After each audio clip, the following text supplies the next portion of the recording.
With a heavy sigh, he called her name. Lily Gray.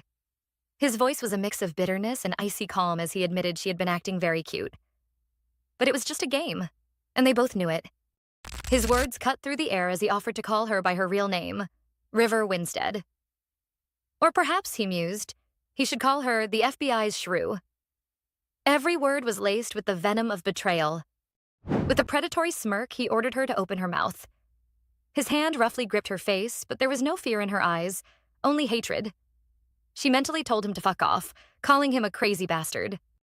Her resistance only amused him. He noted with a smirk that if she didn't want to, it was even better. To him, her struggle was just part of the show. The verdict had already been passed. Bound and pressed against the bed, she felt his breath on her skin. A single thought pounded in her head. Once this act was over, he would kill her. She looked at him, at her tormentor, at Sandro, and pleaded silently. She asked him to just kill her, to end it all right now. She begged him to do it with those unreadable eyes she once knew so well. She asked him to take her life and end this torture. The cold metal of the gun touched her lips. One pull of the trigger and it would all be over. The mission would be a failure, but her suffering would end. It would all end with the captured agent River Winstead's head blown to pieces. But at the last moment, he pulled away. A flicker of regret crossed his eyes, and he whispered that he couldn't do it. But how did it all come to this? To understand, we have to go back in time. It all started in a sunny, quiet place where a young woman was calling out for a mysterious Mr. The woman, whom we now know as River, cheerfully told a bearded man that she was heading to the mart and would take his truck. She asked with a smile if that was okay. The man, Benjamin Miller, taking a bite of a donut, told her not to be so formal. He wondered why she suddenly needed to go to the mart, as she could have just asked him. River's eyes sparkled as she explained that Nate was coming back tomorrow. She wanted to cook something delicious, not order Chinese food like last time. Ben coughed, remembering that meal. He thought it was tasty, even if the noodles were soggy. River, however, recalled Nate saying it tasted like cat pee. She wondered aloud what to make for dinner. Meatball pasta or something fancier. Ben assured her that Nate would love anything she made. River smiled hopefully and, promising to be back soon, headed for the car. The air was filled with the anticipation of a happy reunion. Just as she was getting into the car, she heard someone call her name.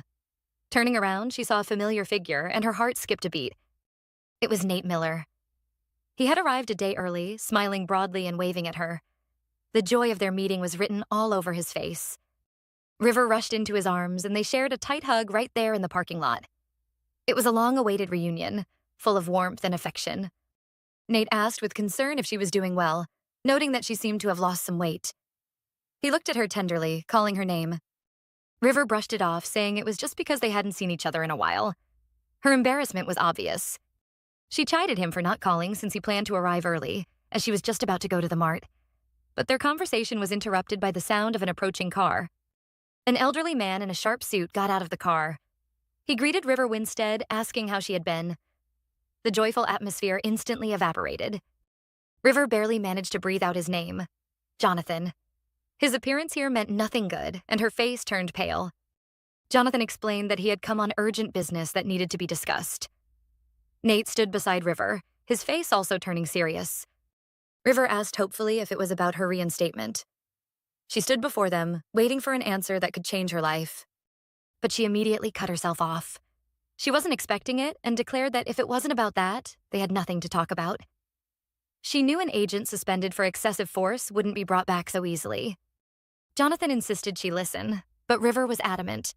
She said she had to go and asked them to leave. Nate intervened, pleading with her to give them just a moment. He was trying to be a mediator, understanding this was important for both of them. River sighed bitterly. She realized why they had come together. They knew she couldn't easily refuse Nate's request. Realizing a conversation was unavoidable, Jonathan suggested they move to a quieter place. The three of them headed back toward the house. Once inside, River sat across from them and demanded to know what this was all about. Jonathan stated bluntly that he had a top-secret mission for her, and in exchange for its successful completion, she would be reinstated. River tensed up. Such a generous offer meant only one thing. The mission was either extremely dangerous or very dirty. She demanded the details. Jonathan began to explain. Her target was to be Antonio's only blood relative. Her target was Alessandro Ranieri. At the sound of that name, River's world tilted on its axis. How could she forget? The memories flooded back like a hurricane. A little girl with her hands tied and a blindfold over her eyes, kneeling in front of a mansion, and a voice ordering someone to shoot. She was crying under the blindfold, her childish voice trembling as she asked if they weren't friends. It was a last, desperate attempt to reach him. But before her stood only a boy with a gun in his hands, guided by a dark figure behind him. That name, Alessandro Ranieri, was burned into her memory. River grabbed her head, trying to push away the painful visions. The name Alessandro Ranieri echoed in her with unbearable pain. Jonathan finished the briefing. Her mission, to befriend the only son who would inherit the Mafia crown. That was her assignment. He asked if she had any complaints about the mission. He stared at her, awaiting her answer. River was in shock. They were giving her a top-secret mission to approach Alessandro, not his father, Antonio. Antonio Ranieri, the head of the biggest mafia and drug-dealing organization, and the FBI's most wanted man. She gripped the armrest of her chair, her thoughts racing. If the target wasn't Antonio, then what did this mean? Jonathan confirmed that their primary goal was to find Antonio. But as she knew, he had been missing for years. There were rumors of his death, but no succession plan had been enacted. That meant only one thing. He was still alive. The realization made River hold her breath. That's why, Jonathan explained, she needed to infiltrate Alessandro's inner circle. They would deal with the bastards hiding his father later. River ran a hand through her hair in despair. She didn't understand why, of all people, they had chosen her. Jonathan leaned back in his chair. The reason was simple. Alessandro had a specific type for his previous partners. He tossed several photos onto the table. A Japanese ballerina, a mixed-race Taiwanese woman. They were all Asian women with dark hair and eyes, just like River. They were all either Asian or mixed-race women. River fit the type perfectly. Jonathan listed the other requirements: fluency in English and Italian, skills in shooting and hand-to-hand combat, and flawless reporting skills. And of course, she had to be beautiful. River's eyes widened in realization. Jonathan concluded that among all their agents, no one else matched those criteria. She, more than anyone, was suited to carry out this mission. Her thoughts returned to Antonio. He was her sworn enemy, the man who had snuffed out her parents' lives. She looked at Nate and realized he must have joined this mission because of what happened to his late mother. They were both driven by a thirst for revenge. They had both chosen this path, and what kept them going was an unquenchable desire for vengeance. For River, this was her only chance to catch Antonio with her own hands. But as for Alessandro, she wished they didn't have to meet like this. The old wounds still ached. River tried to find another way out. She asked if there were no other members of the organization she could approach. Jonathan replied that Antonio had been adamant about training his successor, so there were no other candidates. She then suggested Damiano Giannini. He was the oldest member after Antonio and could have information. Jonathan shook his head. Damiano was too perceptive. They had sent several spies after him over the years, but less than half had returned alive.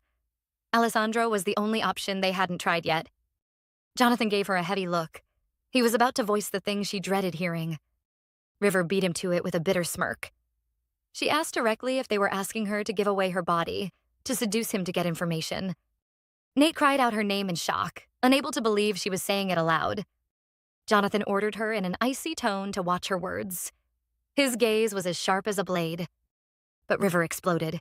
She jumped to her feet, shouting why she should watch her words when she was telling the truth. Weren't they asking her to go and spread her legs for a criminal just to get intel? Her face was contorted with anger and humiliation. She screamed, "Isn't that true?" demanding they admit the ugly truth of their proposal. Jonathan calmly propped his chin on his hand and admitted that, essentially, it was just as she said. His composure was infuriating. River felt her strength drain away. They say life is a series of choices, but what was she supposed to do when all the options were driving her insane? Nate approached her and gently took her by the shoulders. He said it was the best option to get close to Alessandro and promised he would pull her out before things got dangerous. But River was panicking. She reminded him how often agents die during rescue and extraction missions. Besides, their target was Alessandro. It was like asking her to tame a monster all on her own. Nate tried to calm her, saying they weren't asking her to stay with him all the time. He couldn't go into more detail until she accepted the mission. River pushed his hand away.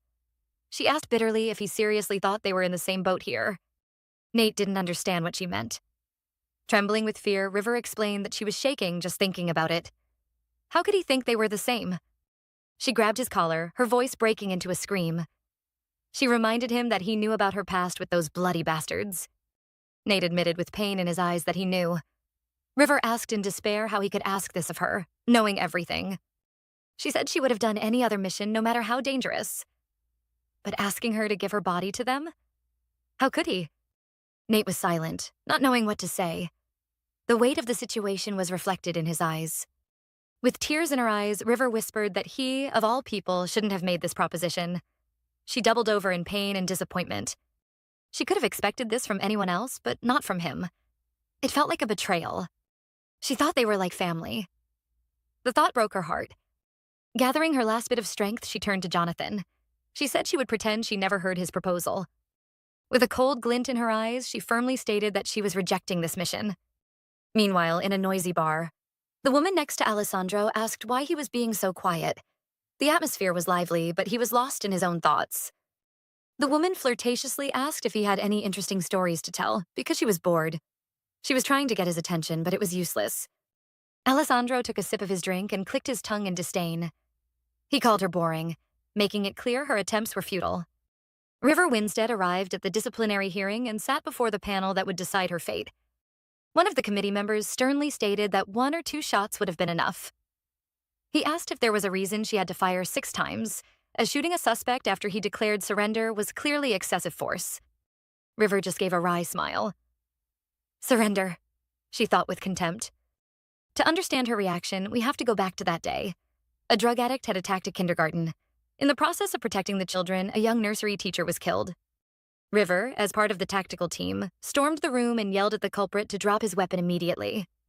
The culprit dropped his rifle and raised his hands, mockingly saying he surrendered.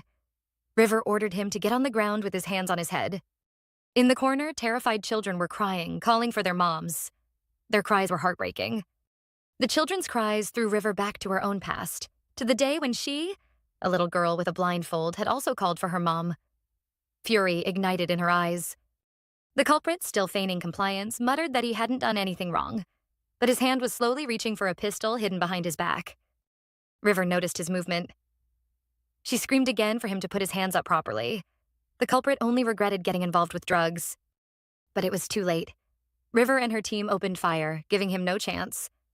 A worried voice came over the radio, asking what was going on. But River stood over the body with a cold, impenetrable expression. Back in the present, at the hearing, the committee member asked if she had anything else to say. River remained silent, her face devoid of emotion. Even though she had prevented a huge bloodbath, her life had been twisted ever since that day. The media criticized her harshly, and her disapproving colleagues raised their voices at her. She sat alone in a dark room watching TV. She knew how hateful she must have seemed. A mixed-race Asian who always takes top honors and doesn't even smile at flirting. And now, after all that, they were saying she was the only suitable talent? You've got to be fucking kidding me, she thought, clutching a can. Her thoughts drifted back to the past again, to a hospital room after that incident. Ben sat by her bed, distraught and apologizing for not being able to save her parents. He begged her not to resent her parents for bringing her along. They had no relatives, and it was the only way they could gain the Ranieri family's trust. 20 years ago, the FBI received intel that the Ranieri family was developing a new drug. Her parents, being capable agents, were hired by the family, as Antonio valued skill over bloodlines. They gained enough trust to freely enter and leave Antonio's house. A year later, they even introduced Uncle Ben as the gardener. It was a truly perfect mission that should have ended safely. But it all went wrong. Ben told Little River with bitterness that the devil Antonio had been told everything by his own son. He told him who the agents were and where they planned to escape. While she and her mother were fleeing to the pier, her father and he were caught. Her father died trying to help Ben escape. When Ben finally escaped and arrived at the mansion, everything was already burning. Finding her there, barely alive, was a stroke of luck. But he couldn't save his wife. He gently stroked her head, saying he was still glad she was alive. Those left behind had 2 choices: struggle to forget or vow to take revenge. Uncle Ben chose to grow old at a fly-blown campsite after retiring. But River chose a different path. She didn't want to remain the helpless child she was that day. She wanted to make people like Antonio pay for their crimes and to prevent more victims like herself. That moment in the hospital was the first milestone of her life, defining her entire future. The clock ticked, bringing her back to the present. She sat in her apartment, a decision forming in her mind. She picked up the phone and made the call. With firmness in her voice, she said, "The offer, I'll accept it." Meanwhile, in his office, Alessandro was reflecting on betrayal. He thought that if you were going to betray someone, you should have finished it properly. His subordinate reported on business. The goods from Nigeria had been retrieved, and future transactions would proceed via Morocco. Alessandro ordered a new pipeline to be set up for the Nigerian side. He sipped his coffee, explaining that they needed to secure West Africa. The subordinate added that after destroying the problematic organization, it turned out their territory spanned 3 or 4 villages where their families still remained. He asked what they should do. Alessandro coldly replied that the amount they embezzled was trivial. He ordered them to handle the women and kids and kill the rest. He believed that cracks must be stopped when they are trivial, so they don't get bigger. Suddenly, the subordinate announced there was a message from the consigliere to attend a party. Startled, Alessandro spilled his coffee. The subordinate added that he knew Alessandro disliked going, but it was best to do as the consigliere says, especially since a lot of new collaborators would be attending. He suggested that Damiano Gianni, the consigliere backing Alessandro, intended to show everyone his support. It was troublesome if people started having delusions of grandeur, like Giuseppe. Alessandro thoughtfully repeated the name. After his father went into hiding, Giuseppe had fearlessly picked a fight, leaving holes in their manpower. The subordinate suggested that since the boss wasn't actively protecting him, the godfather was stepping up instead. Alessandro smiled, saying his father saw him as a lion cub that needed to be thrown off a cliff to learn how to survive. The subordinate countered that Alessandro, or Sandro, as his close circle called him, had been a grown man for a long time. The boss had been educating Sandro to make him a flawless leader. He was well aware that people are best ruled through overwhelming force. He taught him cruelty, showing him how to make sure his enemy couldn't utter a single word. Alessandro could never forget that day, which felt like a living hell, seeing what a miserable end Giuseppe had met. Returning to the matter at hand, the subordinate asked what to tell the consigliere's side. Alessandro said he would contact his godfather himself. The subordinate bowed and took his leave. Left alone, Alessandro leaned back in his chair. It had been quiet for a while, he thought. Meanwhile, River and Nate arrived at the temporary FBI headquarters in Italy. A woman greeted them, introducing herself as Sofia Rossetti. She enthusiastically welcomed Nate and River. Sofia led them inside, noting they had arrived sooner than she expected.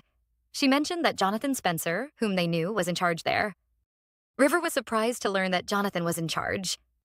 Sofia explained that Jonathan was promoted while she was out of commission and was currently in Milan to meet with Federico.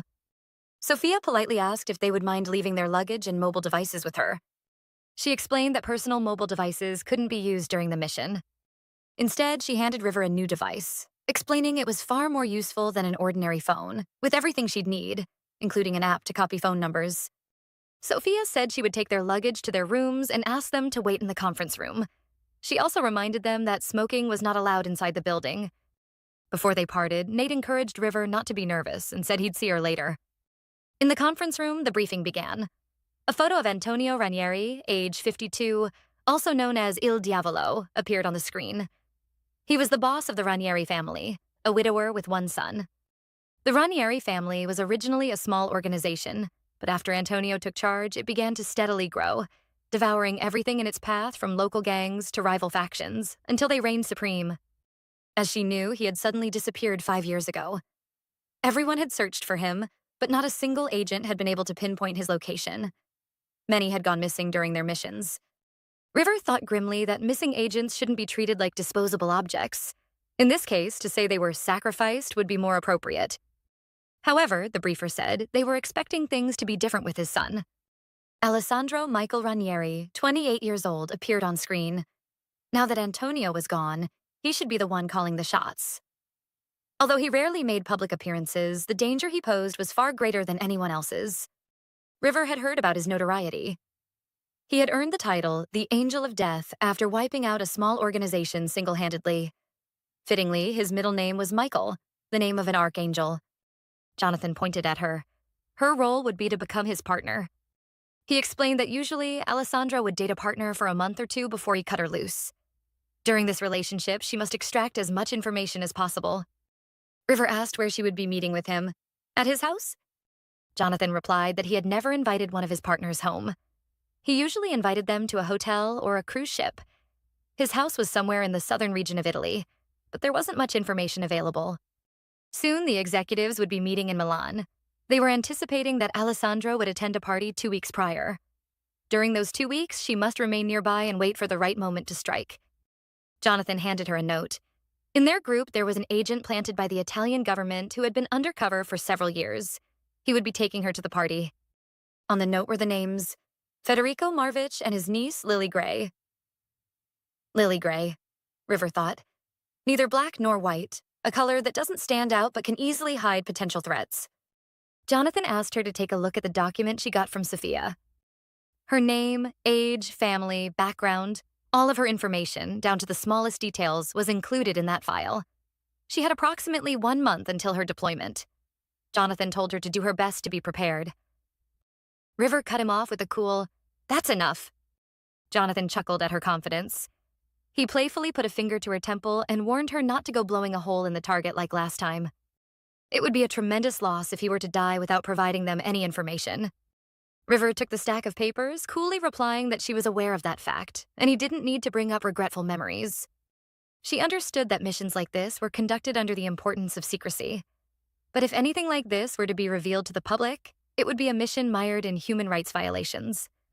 She looked at Jonathan and asked what he would do in that case. Jonathan scowled, asking if she was threatening him now. He claimed he was just stating a point. River leaned over the table, her voice turning to steel. She said that if something kept causing her to commit mistakes during the mission, it was obvious who would be held accountable. She wouldn't be taking the blame if he kept joking around like this. As she turned to leave, Jonathan stopped her. He informed her that all of her records had been temporarily erased. As of now, River Winstead no longer existed in this world. It was done to minimize potential damages. River walked out silently, thinking she hadn't come here without the resolve to endure such things. The process to become Lily Gray wasn't easy. She was quick to memorize her fake profile, but that was expected of her after all, as she was at the top of her class at the FBI Academy.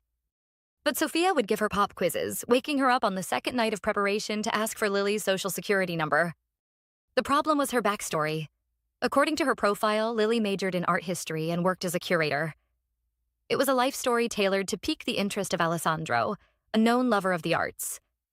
River had to consume 5 volumes of art history textbooks. If reading wasn't a real hobby of hers, she would have dozed off in the middle of it. On top of that, she had to practice how to clone mobile phones, learn how to install hacking city backdoor programs, and how to find hidden listening bugs, among many other things that made her days pass in a flash. Finally, there were the unwelcome but necessary procedures she had to undergo for the mission.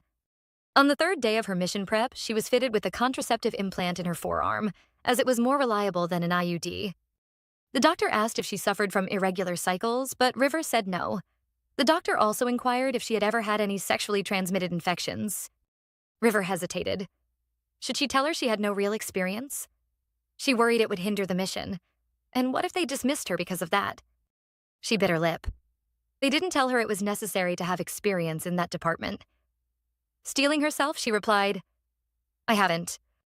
The doctor assured her that there hadn't been any cases of patients becoming pregnant after receiving the implant, so she was protected. River thanked her. The thought of having to go to bed with Alessandro was terrifying, but at least she wouldn't have to worry about getting pregnant. She couldn't even imagine it, and she hoped to avoid it, even though she knew what her role was. Sitting on the medical bed, she couldn't help but keep hoping that she'd be able to finish the mission without having to rely on the implant. Meanwhile, time flew by until D-Day, leaving for Milan. River couldn't sleep, tossing and turning in her bed. She lay awake, thinking about what awaited her next. Unable to lie still any longer, she got up and went to the doorway. A heavy rain was falling.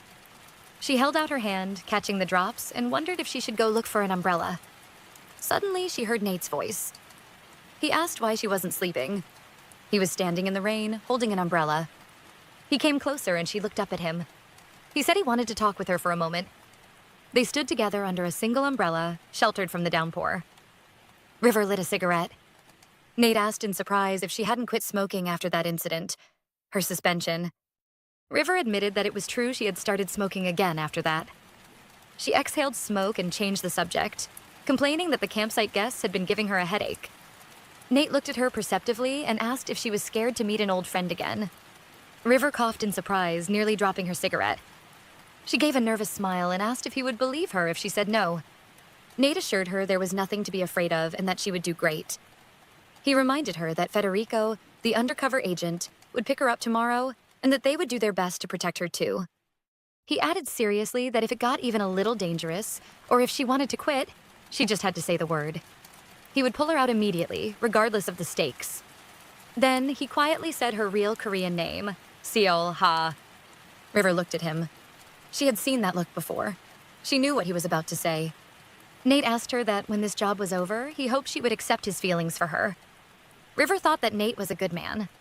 With Nate, she could easily love, have fun, maybe even get married and have a happy family. And that was why she couldn't accept those feelings. She told him not to call her by that name and touched an old scar on her side. The scar from 18 years ago still hadn't healed. She turned and walked away, saying over her shoulder, "Let's meet again, Nate. Alive." The next day, it all began. River, now Lily, sat in a car wearing a stunning red dress. The man at the wheel complimented her, saying she was even prettier in person than in the photo. He introduced himself as Federico, adding that she didn't need to know his real name. She took his hand and introduced herself as Lily, calling him Uncle. He grinned, saying she was even prettier when she smiled. River felt uncomfortable. The hem of her dress was too short and kept riding up, driving her crazy. Federico told her not to bother covering up, saying women look prettier when they show a little skin. River mentally called him a crazy thug, not an agent. She sharply suggested they just talk business, and he lazily agreed, pulling out a notebook. He sketched a layout of the party venue. 2 floors, with most attendees on the first. Only 2 types of people were allowed upstairs. First, core members. Second, pretty women with loose morals. He explained that Alessandro would likely go straight into a private room, as he didn't really like dancing. Federico pointed to a path on the diagram that Alessandro would probably take. To catch his eye, River should stand in a specific spot rather than on the dance floor. There happened to be a statue of Venus near there. She just needed to hang around near it. Then he, Federico, would naturally introduce Dolce to Bambino. He clarified that Bambino was him, and Dolce was her. River was surprised as she hadn't heard that they had established code names. Federico admitted he came up with them on the way, as he couldn't exactly say their real names when communicating with Spencer or Miller. Bambino and Dolce, like some dog names, River thought with disgust. He added that in the backstory, they were the names of the dogs he raised and suggested they get moving. Arriving at the venue, River noted that it was a more elegant party than she expected. If she hadn't surrendered her weapons at the entrance, she would have thought it was a normal party. She quickly scanned the room, mentally noting the positions of the guards. 2 at the bar, 1 each at the top and bottom of the stairs. And those were just the visible ones. She decided to note their positions, just in case. A man approached her and politely asked for a moment of her time. River declined with an apologetic smile, mentioning she wasn't there alone. The man apologized and excused himself. She looked around, visibly annoyed. Where was Federico? Did he even manage to meet up with Alessandro? Meanwhile, Alessandro stood on the 2nd floor balcony, looking disgruntled. He'd only come to Milan to meet Damiano, and the guy was a no-show. Had he known, he never would have bothered with this pathetic party. He looked down at the room full of women with pure disdain. He realized this was likely a setup, a plot to fix him up with someone in the hopes he'd at least produce an illegitimate heir. Right then, Federico rushed up to him, excitedly announcing he'd invited his niece, Lily Gray, the daughter of an old friend. How exhausting, Alessandro thought. Federico kept rambling about how her parents had tragically died in a plane crash and how he'd been looking after her ever since. Alessandro dismissed him as a loud, flighty man, someone not worth keeping close despite his decent work performance. Federico pointed down at a woman in a red dress by the statue and called out loudly for Lily. I knew it. He dragged in another Asian girl, Alessandro thought wearily. River turned at the sound of her name, her hair flowing elegantly as she moved.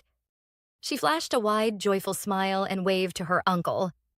Federico enthusiastically asked Alessandro if she wasn't a total sweetheart. Alessandro didn't answer. His eyes were locked on the girl below. Federico asked with concern if the Sorocaba was all right, but Alessandro wasn't listening. Alessandro kept his eyes on River and gave a curt command. "Bring her to me." He didn't look away from that woman for a second as she raised her glass with a smile. Federico, surprised that Alessandro had walked off without a word, initially thought the plan flopped. But then he heard the order to bring Lily upstairs and realized it had actually worked. River thought with relief that it was all over before it even started. She smiled and replied that she was on her way. After heading up, she apologized for the delay, blaming her heels. Federico whispered that she was lucky. The Sotocapo had picked a woman remarkably fast this time. He added that Alessandro had been in a foul mood until then. Internally, River prayed for Federico to just shut up. Federico led her to Alessandro, who was already waiting, lounging casually on the sofa. He told Lily to sit next to the Sotocapo, and she obediently complied. Federico started introducing her again, mentioning she was 26 and had studied art history at the university. He kept blabbing about how she'd been working as a curator until recently, but decided to take a break and come to Milan, since there's so much art to see. He also bragged that she spoke decent Italian and English, asking her to show off a bit. Burning with embarrassment, River muttered that she wasn't that fluent. Alessandro, fed up with the chatter, dropped a cold. "Get out." Federico was stunned. "I told you to shut up," River thought in despair. Not daring to disobey, Federico scrambled to leave, taking his men with him and suggesting Lily come along. River figured the mission was a bust. But as she stood up to leave, Alessandro stopped her. She had no idea what was happening. He said only 4 words. "This woman stays here." Left alone, River panicked, wondering what to say. Alessandro silently poured her a drink. He demanded her name. She answered with a slight hitch. "Lily Gray." "Age?" 26. "How long are you staying in Italy?" "About 3 months." He leaned in, his face getting dangerously close. He told her the name suited her. Too close. Her body tensed up as she felt his shadow looming over her. His finger brushed her lips while his other hand settled on her waist. Her heart hammered against her ribs. She pleaded with him to wait. She looked up at him with startled eyes, their faces only inches apart. Panic surged through her mind. She didn't want to kiss this man, and she definitely didn't want to sleep with him. He stared at her silently with those piercing blue eyes. And then, suddenly, he pulled back. River was completely bewildered. He stood up, downed the contents of a small glass, and headed for the bar. "See you next time." He tossed over his shoulder as he walked out, leaving her in a total daze. He exited the room where an elderly butler was waiting. The butler approached the stunned River and handed her a business card. He informed her they'd pick her up tomorrow at 4:30 p.m. and confirmed she was staying at the Hotel Fortuna. River gripped the card, her thoughts a mess. Was this an invitation to a date? It was completely disregarding her feelings. She let out a bitter chuckle. So typical of Alessandro. Back at the hotel, she collapsed onto the bed and called Nate, apologizing for the radio silence and blaming Federico for taking a wrong turn. She reported that she'd successfully met the target, but they hadn't talked much. Nate asked for specifics. She listed them: name, age, length of stay. She added that she had the driver's card for her pickup tomorrow. Nate asked if he said where they were going. River said no, but assumed it'd be the usual: a hotel, a cruise, a sports car. She hoped Alessandro wouldn't make a scene in front of the driver. Nate paused, then cautiously asked if there was anything else she hadn't mentioned. He asked her to be honest if there was something left out of the report and offered to patch her through to Sophia. River realized he was asking if they'd slept together. Exhausted, she told him she was an agent, not some amateur, and that things happened exactly as she'd described.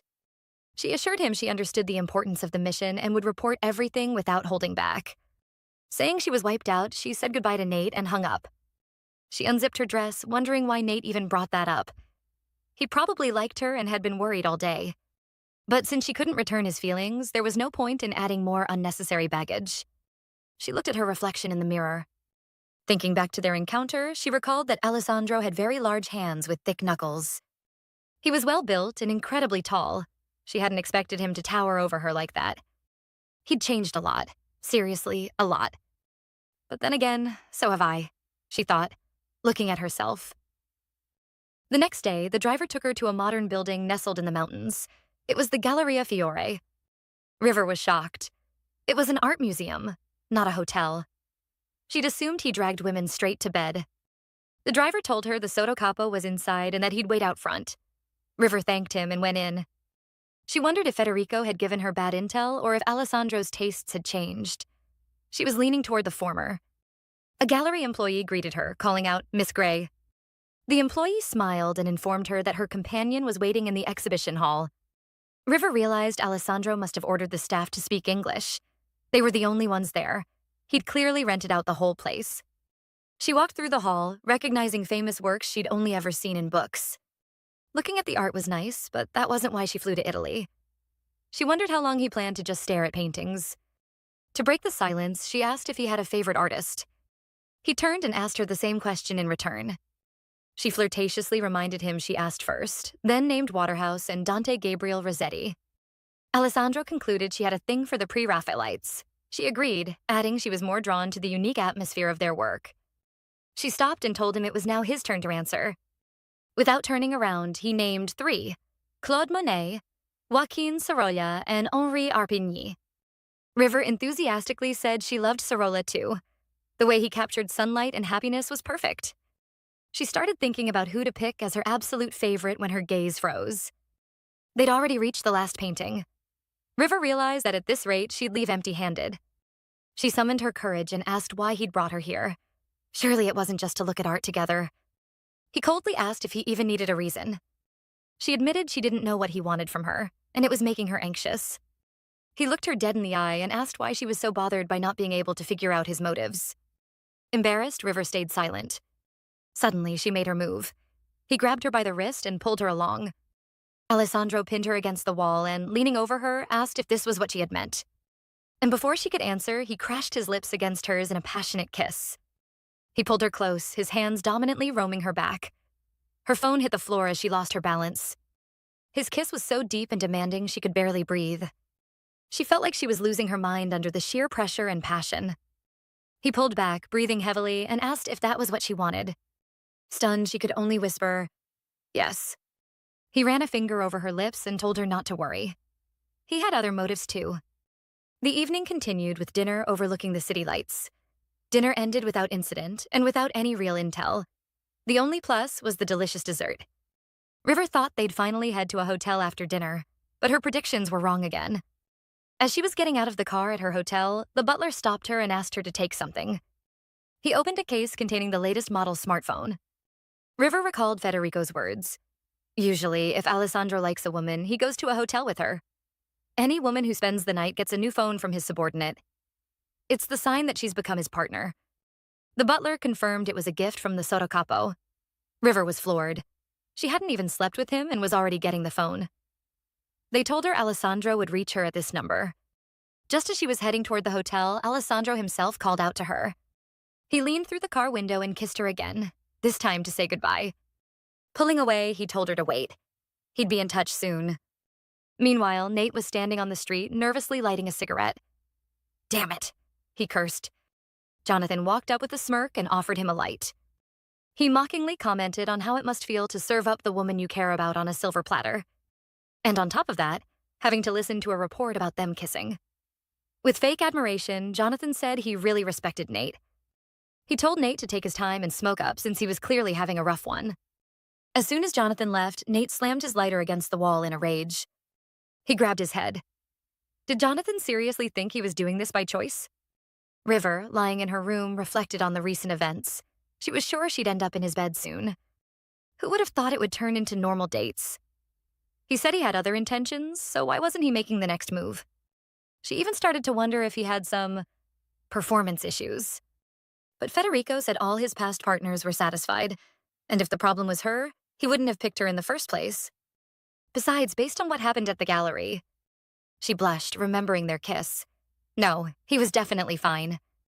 So what the hell is this bastard's problem? She stared at his applauding reflection but couldn't find an answer.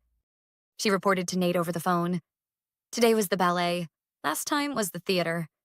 She admitted he had sophisticated taste. Nate asked how the ballet ended. River sarcastically asked if she needed to recap the whole plot for him now. She explained that Prince Siegfried and the evil sorcerer both died, leaving Princess Odette to mourn alone. Nate wondered why they'd make an ending where nobody is happy. River suggested the prince might have been happy knowing he won his lover her freedom. Nate sarcastically remarked that it sounded fun. River reported that nothing special happened and that she was still working on getting info about tomorrow's executive meeting. Suddenly, her phone vibrated. She told Nate to hold on. She had a message. She covered her mouth in shock. It was from Alessandro. He wrote that he'd pick her up at 9 a.m. tomorrow. Nate asked about the destination. River said she didn't know. He never said in advance. Nate gently but firmly reminded her that this was basically her last shot. The meeting could run long, and after it, Alessandro likely wouldn't be staying in Milan. He begged her to try everything in her power tomorrow. River promised wearily that she'd do her best. The next day, the car sped through the sun-drenched streets. River sat next to Alessandro and asked where they were headed today. To the hotel, he replied curtly. River froze. Did she hear that right? Which hotel? The one where I'm staying, he clarified. River exhaled in relief, so she hadn't misheard. They walked down the hotel corridor. The atmosphere was tense. Suddenly, a group of people appeared around the corner, Federico among them. River's blood ran cold. What was that bastard doing here? Did this mean... It was the executive meeting. He'd brought her to the executive meeting. She tried to object, saying she was a civilian, just a curator, just a guest. She timidly asked if she was even allowed to go in there. Without looking back, Alessandro tossed out, "Follow me." One of the men greeted the sottocapo. He asked if they needed another chair. Alessandro said no. River looked around, confused. There was no seat for her. Was she going to have to stand the whole time? Suddenly, Alessandro grabbed her and sat her right on his lap. Is he insane? Flashed through her mind. Ignoring his shocked subordinates, Alessandro announced the start of the meeting. One executive reported a minor conflict with the Red Mafia, but said they'd reached a suitable compromise. Another sarcastically asked if suitable meant they'd caved, since the other side controlled the arms market. River sat on Alessandro's lap feeling humiliated, but realized this was an unexpected stroke of luck.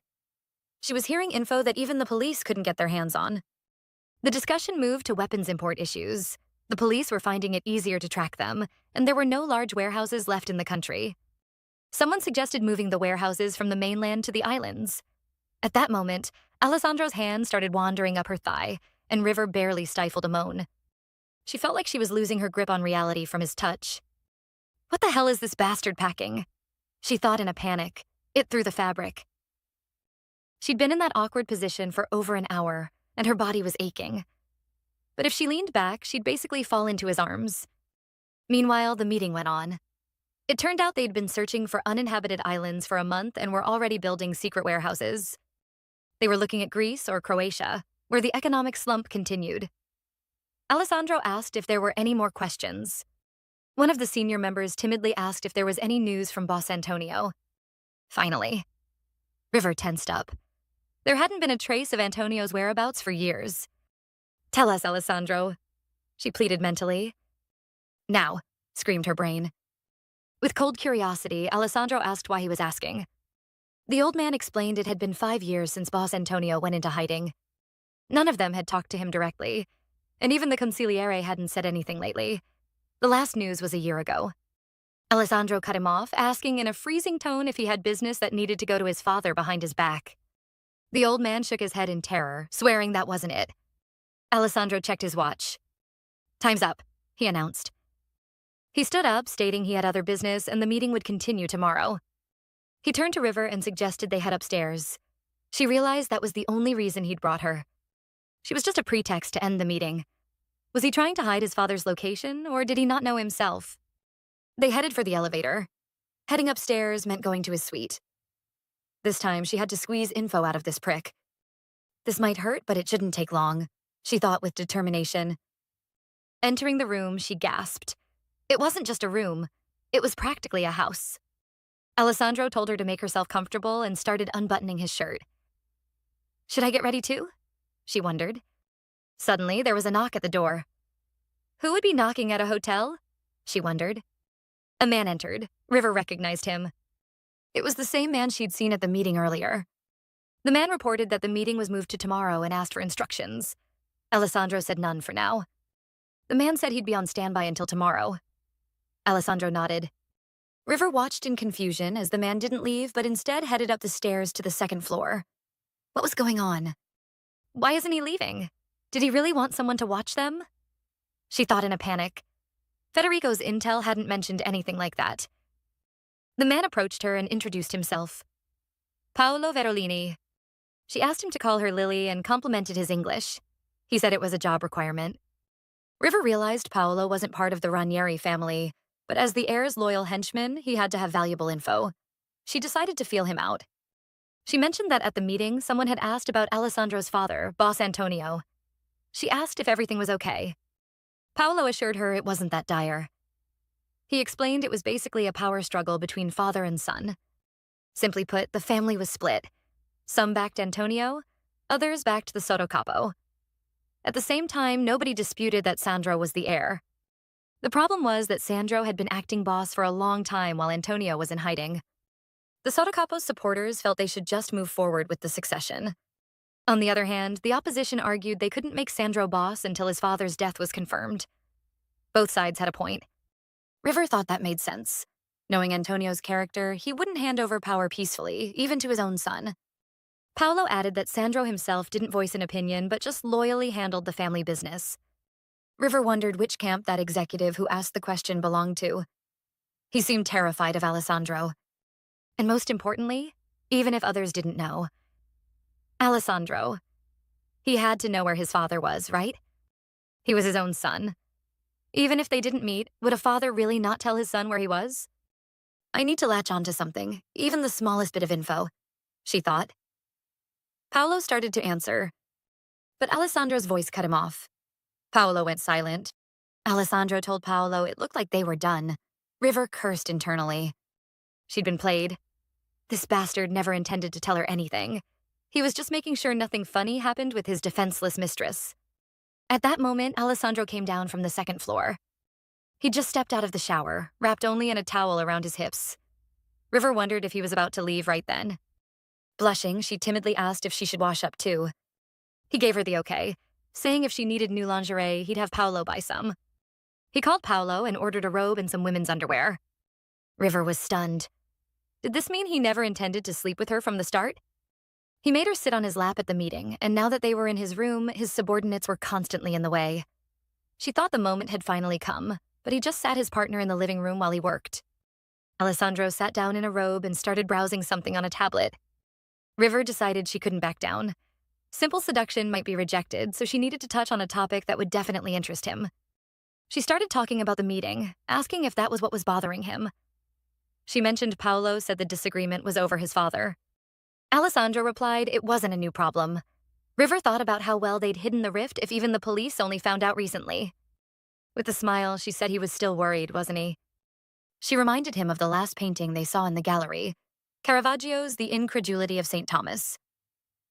She began discussing the painting's uniqueness. Instead of divine holiness, Caravaggio captured human emotion. Thomas isn't in awe. He's shocked and terrified by the possibility of resurrection. She drew a parallel. Everyone in that conference room was afraid of him, but she wondered if some of them feared his father even more. She'd heard from her uncle that Boss Antonio held absolute power over the family. They were used to it. And when that all-consuming terror vanished, they got anxious and started looking for the leash they were tied to. Alessandro looked at her with interest. He said she seemed to have an alternative and asked her to share it. She offered a simple solution. Use the fact that dominance comes from overwhelming fear. He had to instill a fear in them greater than the fear of his father. He had to become their new leash. They might bark at first from the discomfort, but eventually they'd get used to it. And then he smiled. It was the first time she'd seen him smile. He said her name, Lily Gray. He gestured for her to come over. She asked if that was an order. She approached and he pulled her toward him. The man whispered that she was being very sweet just now. He sat her on his lap and she felt her body melt into his arms. Alessandro noticed her habit of biting her lip. He told her not to play innocent with him. And again, he kissed her. This time gently, but with intent. He lowered her onto the sofa, their kiss deepening. Alessandro pulled back and told her to relax.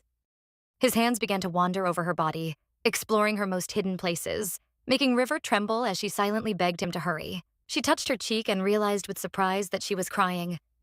He kissed her temple tenderly, his lips sliding down her cheek. With surprise, he noted he'd never made a woman cry with just a kiss before. Trembling, River asked why he wouldn't just do it. He looked at her, and there was a strange tenderness in his eyes. He answered, "Because I like you." Such a simple yet incomprehensible answer. River was at a loss. Usually she could tell what people wanted, but that didn't work with Alessandro. He must have been practicing that stone face since he was a kid. His ability to rule at such a young age couldn't just be about strength or status, but how could he be so unreadable? Suddenly, he stood up and told her to go back to her hotel and pack her bags. He'd called a car. They were moving tomorrow. Shocked, River asked what he was doing. He reminded her she was on vacation for 3 months and told her to stay by his side until then. She asked where they were going. He turned to her, his gaze serious. "To my home," he replied. River couldn't believe her ears. What was that supposed to mean? Once again, Alessandro had defied her expectations, completely and utterly. This wasn't the plan. She sat at her desk, trying to process it all.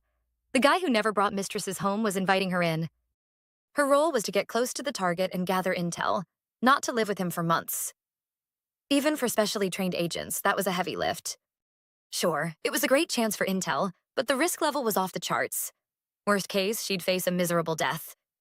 Best case, she'd likely have to sleep with the bastard. If she wanted out, this was her last chance. She firmly decided there was no way she was going to Alessandro's house.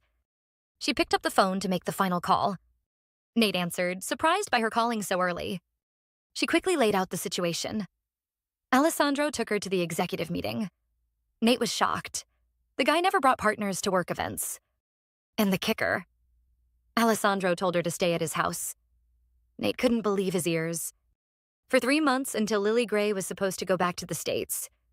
He told her to stay by his side until then. She said it wasn't an invitation. It was basically a command. There was another meeting tomorrow, and then he was picking her up. Nate asked what she'd said. She said she'd agreed for now, but she wanted out of the game. She knew the mission was big, but if she'd known she'd be under 24/7 surveillance, she never would have started. She knew exactly what would happen if she stepped into that house. Nate tried to calm her down, but she cut him off. She screamed into the phone in desperation that she'd thought it through and demanded he just listen to her for once. Nate, realizing how serious it was, promised to report to the higher-ups. River hung up. She no longer had any confidence she could handle Alessandro. If the target had been any other member of the organization, it would have been easier. She could have used a cheap honey trap or made guesses about their thoughts. But Alessandro? Every time she met his gaze, she felt terrified. She had no confidence she could read him. It felt like he was looking right through her. She was afraid that if she took one more step, he'd swallow her whole. So she had to stop now. Even if it was an ignoble retreat, even if Jonathan chewed her out, she didn't care. It was better than dying. She started packing her things to run. But then the phone rang. It was Nate. She heard his words and froze. What? She demanded he speak clearly. What was he saying? On the other end, Nate delivered the order with a heavy heart. She had to continue the mission. That was the directive from the top. There was no choice. Grabbing her head, she whispered desperately into the phone that she couldn't do this anymore. She pleaded with him, asking if this was some kind of cruel joke. On the other end, Nate coldly reminded her that she knew the risks. He said the situation was unprecedented, as it was the first time Alessandro had brought a partner to his home, and they had to seize this opportunity. River retorted bitterly that she understood perfectly well, but what was the point of revenge or reinstatement if she ended up dead? She confessed that she had endured all this for her parents and his mother, but even she had a limit. She was at the end of her rope. Nate, sitting in his office, kept applying pressure. He said this was a huge breakthrough, a place not even organization members could easily access. They couldn't even determine who would be the first to get there. He continued to manipulate her, reminding her that if they missed this chance, the search for Antonio could drag on for years more. And in that time, there would be new victims. River realized with a pang of pain that he was still trying to control her, even after everything she'd said. She reminded him of his promise. If things got even a little dangerous, or if she wanted to quit, she just had to say the word. He promised to pull her out immediately, regardless of the stakes. "You promised," River said quietly, clinging to this last shred of hope. On the other end, Nate froze, realizing she had caught him in his own words. She reminded him of his exact words, that he would pull her out right away if she asked, regardless of the stakes. Regret tinged Nate's voice, but his answer was devastating. He was sorry, truly sorry that he couldn't keep his promise. In that moment, River felt like a pawn on someone else's chessboard. From the very beginning, there had never been anyone on her side. She could die. And he was okay with that. She clutched the bedsheet, a chill seeping into her bones. His final words were an empty platitude. He told her to survive somehow, because she could do it. River could only let out a bitter laugh in response. Covering her face with her hand, she let despair wash over her. She had believed that if things went south, he was the one person who would protect her.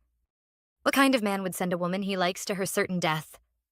Looking back, she realized Nate had always managed to get what he wanted. That meant he had a goal now, too. Something more important than revenge for his mother's death. For example, career advancement. Cold resolve replaced despair. She agreed to go to Alessandro's house and would deliver reports through Federico. She knew Alessandro wouldn't stop his lover from seeing her uncle, but he wouldn't tolerate her talking to other men. Announcing she was hanging up, she cut the connection. In the silence of the empty room, she made a decision. Hope, lingering affection, Nate. She was cutting them all off. These were things she was never permitted to have from the start. Sometime later, a black sedan sped down a sun-drenched road. Inside, Lily asked with a polite smile if they were there yet. The driver, Paolo, assured Miss Gray that they were almost there. Lily struggled to contain her irritation. She'd been hearing that same phrase for the last 7 hours. She had no idea where they were, only that they were heading south. With the heavily tinted windows, it was impossible to pinpoint their exact location. Now she understood why Alessandro's private residence had never been exposed. The road seemed endless. They had been on a secluded private road for a while and had passed the main gate minutes ago, yet there wasn't a single building in sight. Just how big was this estate? She asked hopefully if they would arrive before sunset. Paolo smiled and pointed ahead. In the distance, the Sotocapo's mansion came into view. Before her lay Alessandro's magnificent mansion, bathed in the light of the setting sun. Lily stepped out of the car, maintaining a look of calm dignity, though a sense of foreboding tightened its grip on her. A middle-aged couple was already waiting for them at the entrance. They looked at her with curiosity, addressing her as Signorina Gray. Lily gave them a charming smile and asked them to please call her Lily. The woman warmly introduced herself as Marta and the man as her husband, Silvio. They were the estate managers. Marta asked with concern if the journey had been difficult. Lily assured them it was fine and suggested they speak Italian with her. The couple sighed in relief. Their English wasn't very good. Marta immediately instructed Silvio to take the young lady's luggage to her room. She herself offered to give Lily a tour of the first floor, warning her that the house was quite large. Stepping inside, Lily gasped. The hall was impeccably clean and looked as if it had just been renovated.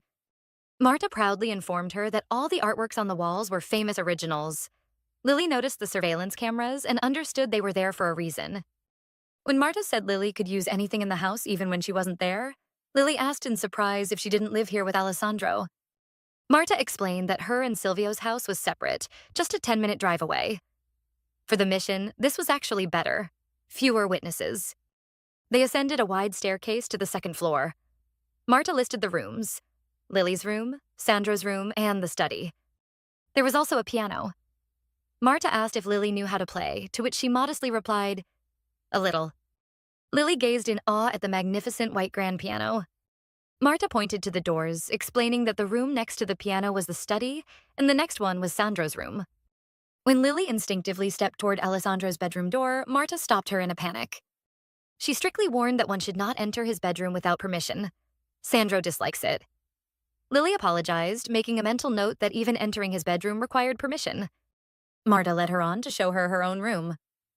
Lily realized the reason for such a strict rule wasn't just about protecting his privacy. He must be keeping secret information in there. She had to find a way to get inside. And she was sure she would find one. That evening, a dinner that could be called a feast was served. But only she and Alessandro sat at the table, and the suffocating silence was oppressive. Lily decided she had to say something. She awkwardly addressed Alessandro, asking how long Marta and Silvio had been working here. He replied that it had been quite a while and asked with cold curiosity why she was asking. How did it come to this? To understand, we have to go back to what happened earlier. Lily recalled seeing Alessandro warmly greet Marta upon their arrival. In that moment, they looked just like a mother and her grown son. She gazed thoughtfully out the window, noting that he had never been like that with her. Alessandro asked with a smirk if she wanted to be greeted like that too. Lily, flustered, denied it, saying she just figured they had a good relationship and had known each other for a long time. He explained that they had worked under his mother as low-ranking members. He had helped them with something once, and they had been the estate managers ever since. When asked what he had helped them with, Alessandro, while cutting his meat, dropped a single word. A vendetta. Lily nodded. She knew what that word meant in Mafia circles. She didn't ask for details, but she understood that the heir had personally stepped in to help them. No wonder they were so loyal to him. Sensing the atmosphere had grown heavy, Lily changed the subject.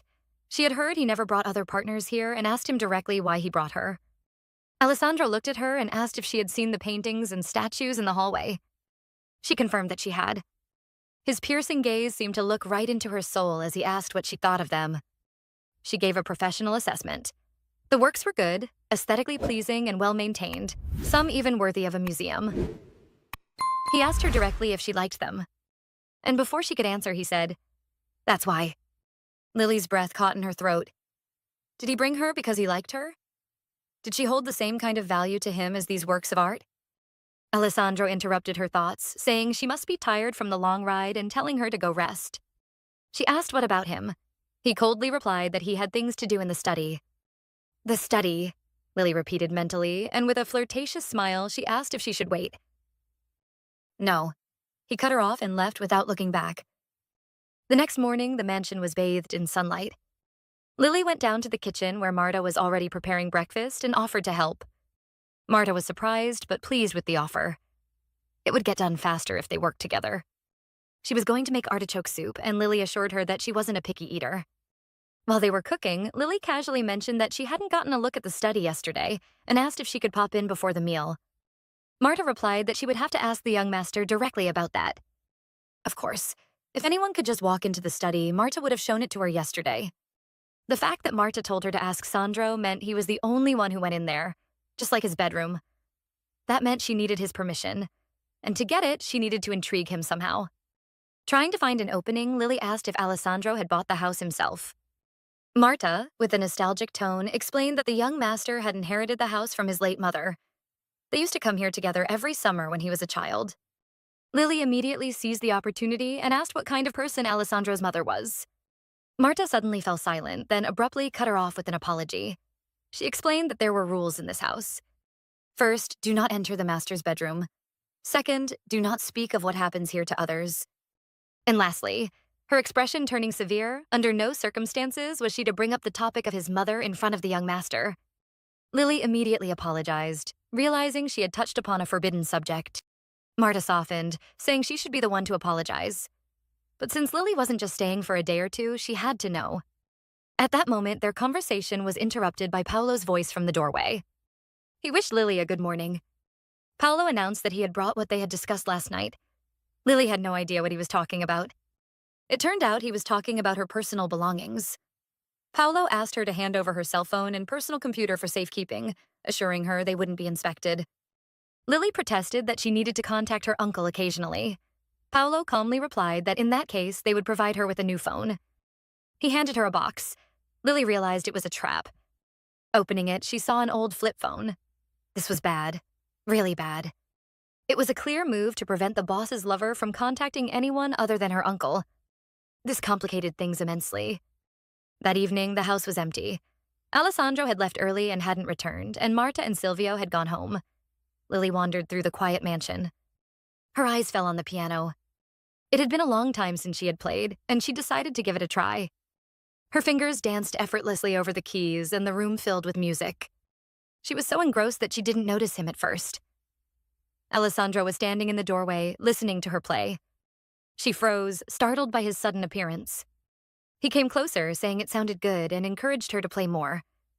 Lily tried to decline, citing the late hour, but he insisted, telling her not to worry and to just keep playing. So she chose Beethoven's Piano Sonata No. 17, The Tempest. Looking at the sheet music, she noticed markings made in Alessandro's handwriting.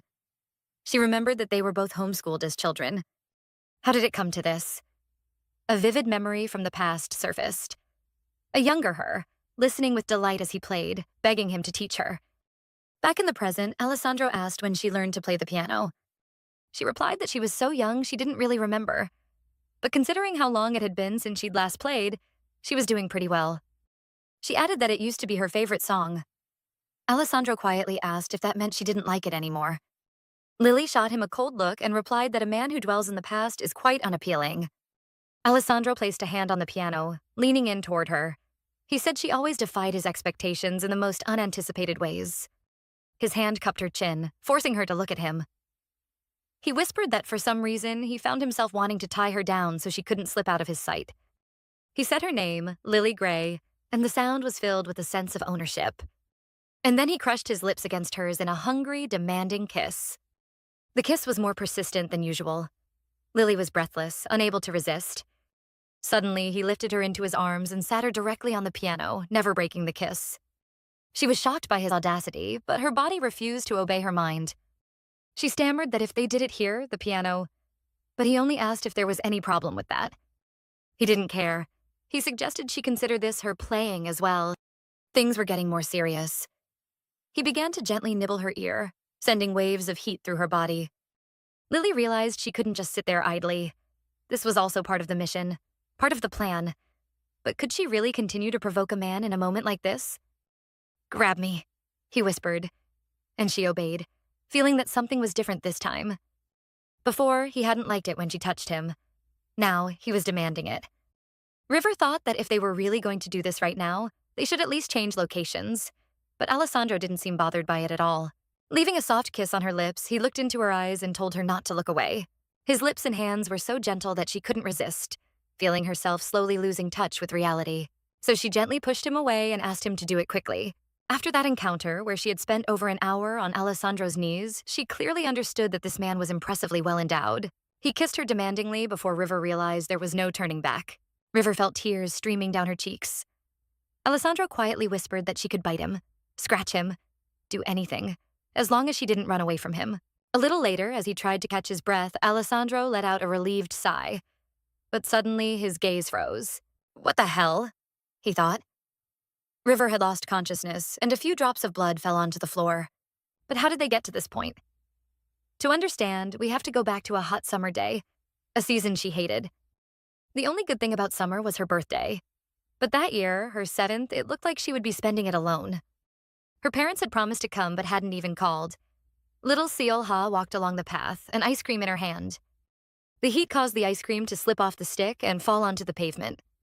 She hadn't even eaten half of it. Upset, she looked up and saw something in the distance. It was a bus stop. She had never seen it on this road before. Her mom had forbidden her from going out alone, but she thought that if she met her parents on the way, they'd see how grown up she had become. Maybe then they would even send her to school in the fall. With that thought, she ran toward the stop. Suddenly, a car sped around the corner. Trying to jump back, the girl tripped and fell right onto the road. The car screeched to a halt just inches from her. The tires left black marks on the asphalt. An enraged driver jumped out of the car and started yelling at the terrified girl, asking if she was blind. But then another, younger voice from the car told the driver to stop. A blonde-haired boy got out and asked with concern if she was okay. He asked if she understood English. The girl quickly assured him that she spoke English and explained that she wasn't lost. She pointed to the bus stop, saying she was just waiting for the bus. The boy looked at the abandoned stop in surprise and told her that buses didn't run there anymore. She flushed, embarrassed, and mumbled that she knew she was just waiting because her parents were supposed to drive by on this road. Realizing her mistake, she decided to just go back home and wait quietly for her parents. She turned to leave. But the boy noticed the scrape on her arm. He grabbed her hand, saying the wound looked painful. He insisted that it needed to be disinfected quickly. The girl said she would ask her parents to do it when they got back. "When are they coming?" the boy asked, and she didn't know what to say. So he suggested they go to his house. He said she got hurt because of him, and his godfather taught him to always repay his debts. Besides, his mom taught him to be kind to ladies. Her mom had warned her to be wary of strange adults, but this was just a kid. She agreed. Sitting in the car, she thought he didn't seem like a bad kid. They arrived at a massive mansion. Inside, the boy carefully treated her wound. He told her to be careful and not to pick at the scab when it started to heal. When he was done, he asked for her name. The girl hesitated. Her mom had told her to introduce herself as River to others, but he was her first friend. Surely she could tell him the truth. Seolha, she said quietly. She explained that her name meant snow that falls in summer. The boy tried to pronounce her name several times. Finally, he got it right. He smiled and said that was a relief. Then he introduced himself. Alessandro Michael Ranieri. Seolha huffed, remarking that his name wasn't exactly easy either. Suddenly, there was a knock at the door. Seolha thought hopefully that her parents had arrived. A maid stood at the door with milk and cookies for the young master. She placed the treats on the table. While the boy was saying that this was the girl's parents' number, Seolha couldn't take her eyes off the delicious-looking cookies. But just as she reached for one, something warm and wet licked her fingers. She cried out in surprise. It was a small Rottweiler puppy. Alessandro introduced his dog, Noche, a huge glutton, and apologized for scaring her. He explained to the puppy that they had a guest, so they would have to play later. Seolha looked at the dog with adoration. Meanwhile, the maid, looking at the note with the number, turned pale and whispered something in Italian. Alessandro told her to take Noche outside and to let him know when a call came through. He turned to Seolha and said the maid would let them know when she contacted her father, and in the meantime, she could stay in his room. She nodded gratefully. Could it be that she was finally going to play with a friend? 15 minutes later, Seolha was eating cookies while Alessandro read a book. The room was too quiet. She thought she could read too, but was surprised to find not a single toy or doll in his room. There were only books. Did he really like reading that much? And wasn't he scared to sleep without a doll? Opening one of the books, she was horrified to discover it had no pictures. Suddenly, Alessandro asked if she was bored, catching her off guard. He smiled and apologized for startling her. He explained that he had promised his teacher he would read to a certain point. It turned out he didn't go to school but had a tutor instead. Seolha realized he studied at home, just like her. To break the boredom, Alessandro suggested a game of chess. She had never played before, but he promised to teach her. He set up the board, telling her she would play as white and he as black. He patiently began to explain the rules, starting with the pawns. He corrected her when she made wrong moves, reminding her how the rook moves. The game wasn't as easy as it looked, and Seolha kept demanding do-overs. But despite the difficulties, she thought Alessandro was very nice for explaining everything so patiently. The maid peeked into the room and announced that there was a phone call. It was the girl's father who was on his way. Seolha felt a pang of sadness. Just a moment ago, she wanted her parents to hurry, but now she was sorry to leave. She confessed to Alessandro that today was her 7th birthday. He wished her a happy birthday and said he would be turning 9 that winter. She explained that she had been in such a hurry to see her parents that she had run outside, fallen, and hurt herself. She thanked him for everything, for bringing her home, treating her wound, and teaching her to play chess. It was so much fun that she wanted to play again. Then Alessandro offered her the chessboard, telling her to take it. He said it was a birthday present. It was the first present she had received that day, and the first from someone her own age. But she shook her head, saying she would have no one to play with at home. She handed the board back, explaining that it wasn't that she didn't want the gift. She had fun playing chess because she was playing with him. So, instead of a present, she asked for something else. To be friends and come back to play again. Alessandro blushed deeply. Seolha noticed how red his cheeks had become. Was he shy? Just like she had been earlier. Alessandro, clearing his throat in embarrassment, agreed but set a condition. She had to get permission from both her parents and his mom. Seolha immediately jumped up, suggesting they go to his mom right now, and then she would get permission from her parents. Alessandro hesitated, saying his mom didn't like people bursting into her room without warning. She blithely suggested they just knock. He mumbled that at this time his mother was probably in her bedroom. At that moment, the flustered maid ran into the room and announced that Seolha's parents had arrived. Alessandro translated for her that her parents had arrived. She asked how to get out, and he said the maid would show her the way. She still hadn't gotten permission from Alessandro's mom. Running outside, she rushed to her parents. She joyfully hugged her mother, announcing that she had made a new friend, Aless. But when she looked up, she saw that her parents' expressions were strange and tense. She turned around and saw Alessandro on the balcony. And next to him stood an incredibly beautiful woman with fiery red hair. Seolha asked if that was his mom. She waved to her and shouted that from this day on, she and Alessandro were friends. With childlike innocence, she asked if she could come over to play next time. But her father cut her off sternly, saying it was rude and telling her to go home. The girl didn't understand what was happening, but a melodious female voice from the balcony gave her permission to come. Alessandro's face lit up with joy. Seol-ha was happy too, and after thanking them, promised to come again. The memories faded and River slowly opened her eyes.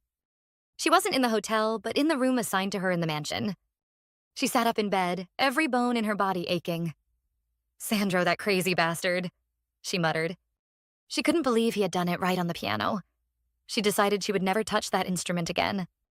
The door to the room opened, but it wasn't Marta. Alessandro stood in the doorway, announcing that she was awake. He was in casual clothes, his hair unstyled, and he looked annoyingly attractive. He placed a breakfast tray in front of her. On the tray were fruity hoops, berries, and milk. 2 servings. He asked if she didn't like it. She replied that it wasn't that. It was the opposite. Fruity hoops were her favorite cereal as a child. But she hadn't touched them since her childhood memories turned into trauma. Alessandro said it was the only cereal he had eaten since he was a child. She took a bite. The taste was sweet, exactly as it was in the past. Interrupting her thoughts, Alessandro said that she had passed out yesterday, and it seemed like it was her first time. He described with unnerving accuracy how clumsy she had been during their kiss, how she didn't know where to put her hands or how to breathe. He had just assumed she was inexperienced, but he didn't think it was her first time. He asked why she hadn't told him. She thought that it wouldn't have changed anything. The Alessandro from yesterday was devoid of reason or logic. He would have taken her even if he had known the truth. But she had to answer, and not with the truth, but with something that would appease him. She lowered her eyes and whispered that she just wanted to be held by him. She added that she didn't want him to stop and there was no other reason. That answer should be good enough, she thought, continuing to eat. Alessandro ate a berry from the tray, looking at her thoughtfully. He didn't know if that was brave or just reckless. And then he leaned in and kissed her gently. The kiss was sweet, so sweet it made her jaw ache. He pulled back, looking at her flushed face. He told her to breathe, assuring her he had no intention of touching her. She sighed in relief, thinking she could finally sleep peacefully. But he added, for the time being. Her heart sank again. A few hours later, the sun was beginning to set. River decided to take a bath. Approaching the mirror, she was horrified by how many marks he had left on her body last night. Her gaze fell on the vanity table, and she froze. There lay birth control pills and a pregnancy test. Marta must have left them when she came in earlier. Recalling his words that last night would happen more often, she understood it was a warning. But Alessandro could never have imagined that she had survived. She flushed the pills down the toilet. The phone headquarters had given her was useless. In the mansion, she couldn't freely enter the study or the bedroom. Since it had come to this, she would have to make him lower his guard. Her goal was to survive and return safely. And to do that, she needed to offer him something that wasn't intimacy. But what the hell was it? The next day, the weather was overcast. River went down to the kitchen where Marta offered her some kale juice. She thanked her and asked where Alessandro was. Marta replied that he had gone for a run without an umbrella, even though it looked like it was going to rain. A plan immediately formed in River's mind. She offered to take him an umbrella. After finding out from Marta which way he went, she immediately set off after him. She ran out of the garden and followed the walking path. This was a perfect chance to be alone with him. Seeing him ahead, she called out his name. Out of breath, she said she had brought an umbrella because it might rain. He asked with a smirk, "Where was the umbrella?" She looked at her empty hands. Damn, she had forgotten it in her haste. She apologized awkwardly, but tried to smooth it over, saying it wasn't going to rain just yet. She said she was into exercise too and asked if she could join him on his morning runs. He shrugged and said, "Suit yourself." They ran together. He confirmed that he usually ran this path. She admired the beautiful scenery, saying it was no wonder he came out to exercise here every morning. He mentioned that in the winter, when the paths get muddy from the rain, you can't run here. To her question of where he runs in winter, he answered, "The beach." He added that it was nearby. This information was golden. If she could gauge the terrain along the coastline, she might be able to roughly pinpoint the mansion's location. Hiding her true thoughts, she said dreamily that the sea must be beautiful. She added with a smile that she loved the feeling of warm sand under her bare feet and the sound of the waves. Alessandro was silent, and she thought that he was completely inept at small talk. She decided to change tactics and asked what he had been so busy with lately. Always holed up in his study. He replied that it was business, as always, and that she knew what kind of work he did. She knew all too well. Arms dealing, drug trafficking, all sorts of criminal activities of the Ranieri family. Suddenly, he asked her a question. He suggested that she must have come to that party because her uncle invited her, which meant she already knew who he was. She held her breath. All his previous partners had been carefully vetted and introduced by his inner circle. To rephrase, he was asking if her uncle had already told her the purpose of their meeting. She replied that it was partly true. He asked her to explain. She said she had gone to Milan to visit her uncle, who told her he wanted to introduce her to someone and invited her to the party. She added that she had to beg and plead just to get his name. He looked at her in surprise, asking if she had met him without knowing a single thing about him. She feigned fluster, saying she was confused, being summoned out of the blue and left alone with a man she'd just met. He said with unexpected softness that it must have been difficult. She continued her story, saying it was only after she left that she briefly heard he was in the Mafia. He asked her directly, "So, are you afraid of me?" She answered confidently that if she were afraid, she wouldn't have come here. But he countered that fear could also have been the reason why she came this far, even if she didn't want to. She needed to answer carefully. Lily Gray is fearless and bold, and Alessandro must have been attracted to that persona. She replied that he didn't seem all that different from everyone else. No matter how her uncle introduced them, if she had sensed any danger, she would have backed out first. The you she saw in Milan just seemed like an ordinary art enthusiast. She added with a smile that, in her eyes, him being in the Mafia didn't make him particularly special. Having to say this left a bitter taste. She said he eats, works out, and sleeps like a normal person in this house, not much different from her. She even complimented his workout clothes, asking why he couldn't dress more comfortably more often. He moved closer, his voice low. He remarked that wasn't the kind of answer one would expect from a sheltered girl who didn't know how the world works. She asked if he was expecting a different answer. He said no. But it was unexpected, very much so. She retorted that it was unfair of him to call her over to stay and then ask something like that. He said it was because he didn't know she was so naive, without even any experience with men. It looked like he would need to be a bit more proactive. He suggested they walk again. She resolved to show enough enthusiasm to suitably play her part for the next 3 months. And then, when it was done, she would disappear like she never existed. Forever. Alessandro suddenly said that it was also true that he quite liked her. Lily replied that she was honored and that she meant it. Why else would she follow a man she only dated for 2 weeks all the way to his house? He suggested she might have simply been bored with her overly predictable life and dreamed of a brief escape. He said she'd lived a life that suited an Ivy League lawyer or a scholar more than a mafia. And who was it that hit on that sheltered, naive girl? She shot back.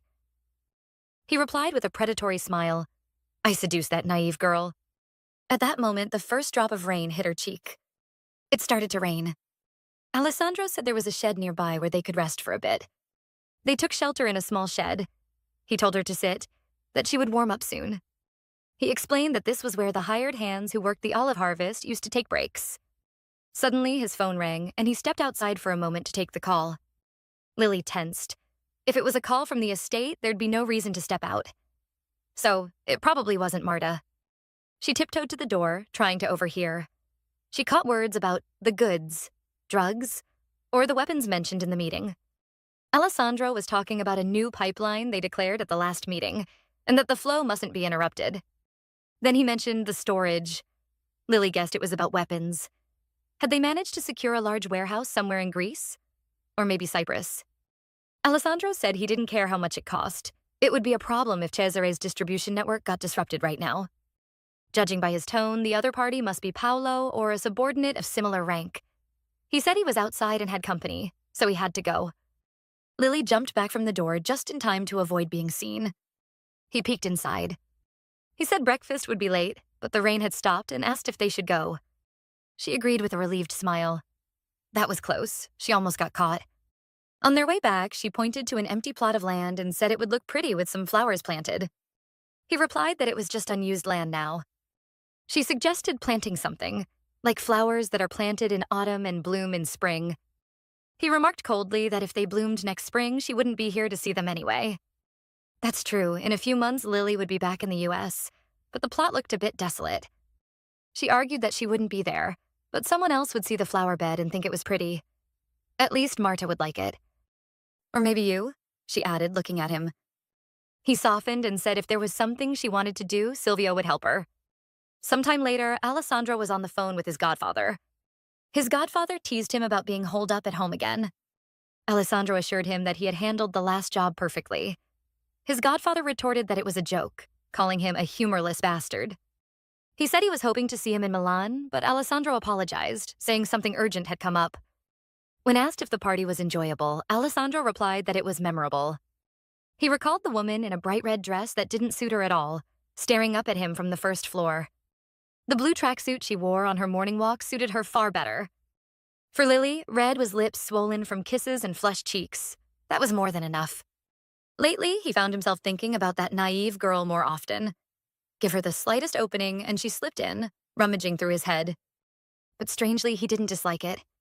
His godfather suggested a game of chess, but Alessandro cut him off. He said that would be difficult for a while. When asked why, he cited personal matters related to his father. A knock on the door interrupted their call. Alessandro quickly ended the conversation, assuming it was Paolo. But it was Lily. She smiled and said she had brought a snack. He looked at her, surprised, and began to ask why she was. She explained that Marta was busy making jam, so she decided to bring the pomegranates herself. He told her sternly that she was a guest and didn't need to help with kitchen work. He added that Marta was just following his instructions, so Lily should do whatever she wanted. She smiled and said she was just about to say she was doing it because she wanted to. "How long are you going to leave me standing here?" she asked playfully. He stepped aside, letting her in. Finally, she was in the study. She asked if she could look around, and he gave his permission. She complimented the room, saying she could see why he spent so much time here, all while memorizing the layout. And then she saw it. The safe under his desk, probably with an electronic lock. She needed to figure out the method to open it. She commented that they seemed to share the same taste in books and asked if she could come read when she was bored. He agreed, but only when he was in the study. She beamed and thanked him. Her eyes caught a framed picture on a bookshelf. The Ranieri family photo. This was her opportunity. She picked up the photo and sat on the arm of his chair, asking if the little boy was him. He confirmed he was 8. She commented that the woman must be his mother and the man looked so much like him.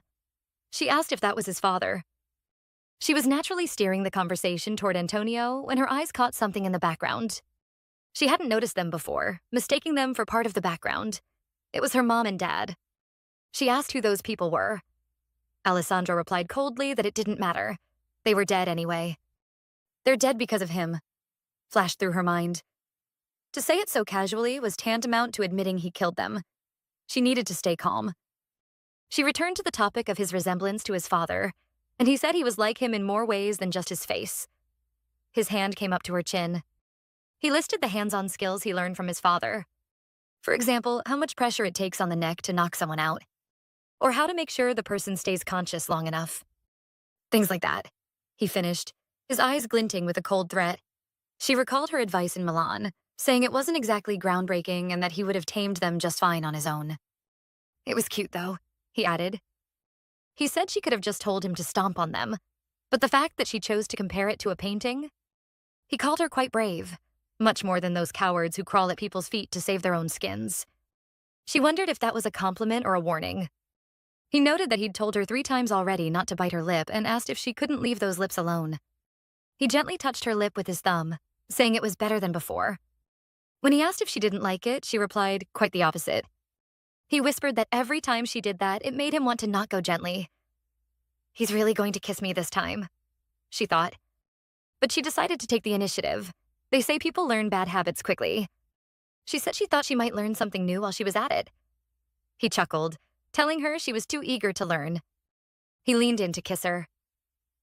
Maybe a kiss isn't all we're going to do, she thought. But then Paolo's voice came from outside the door. Lily flinched. Paolo entered. Paolo froze in the doorway, taking in the scene. He apologized and said he would wait on the first floor, but Alessandro told him it was fine. He asked Lily to step out for a moment. She agreed, though she hadn't expected things to go like this. He said he'd see her at dinner. Outside the closed door, she wondered what kind of secret conversation they were having. It might be about Antonio's whereabouts, but if she got too greedy now, she'd only raise suspicion. For now, she should go back. Back in her room, she noticed something. It was the cat she'd seen in the garden a few times. Marta had said she sometimes fed it. It probably came all this way because it was hungry. She crouched down, telling the cat she had nothing for it to eat. She petted the cat, thinking about Alessandro's strange, sharp reaction when she brought up Antonio. Did he view his father as a rival? Considering his weird reaction when she said they looked alike? Antonio was the type of man who would raise his son as a rival. He'd think fierce competition was the foundation of growth. To him, his father was someone to overcome. No, more likely someone to conquer. The cat started to leave, then stopped. It began scratching at the wall near the vanity. Lily picked it up to stop it from damaging the furniture. And then she saw it. A tiny flaw in the wall that wasn't there before. She was sure it was empty when she last looked. Then there was only one conclusion. A secret drawer. There was a common trick used to create spaces like this. She ran her finger along the edge and felt the mechanism click. It opened. Please let there be something in here, she prayed. Inside was a collection of trinkets, letters, and a photo that was not of the Ranieri family. She picked up another photo, this one torn. Looking closer, her breath caught. Oh my God, it was Antonio Ranieri's wedding photo. This was unexpected intel. Now that she'd found a trace of the target, she needed to search thoroughly. She picked up one of the letters. It was addressed, "To my beloved sister Lucrezia." The letter mentioned Paolo and that a man named Antonio was claiming to be the head of merging small organizations. The letter was filled with personal details and worries for the sister. It mentioned a birthday present, a sapphire brooch. The letter was signed, "From London, Andrea." The senders, addresses, and dates were all different, but the recipient was the same. Lucrezia Verratti, or Lucrezia Ranieri. Alessandro's mother, who supposedly died long ago. She must be the owner of this old vanity and box. While his partner waited impatiently outside, Nate Miller was in a payphone, on a call with his father. The first question out of his dad's mouth was laced with anxiety. He needed to know if River was with him. Nate listened tensely as his father brought up mission number 39 in Italy, involving the Ranieri family. His father was panicking, unable to understand why his son, who knew security protocols better than anyone, was acting so recklessly.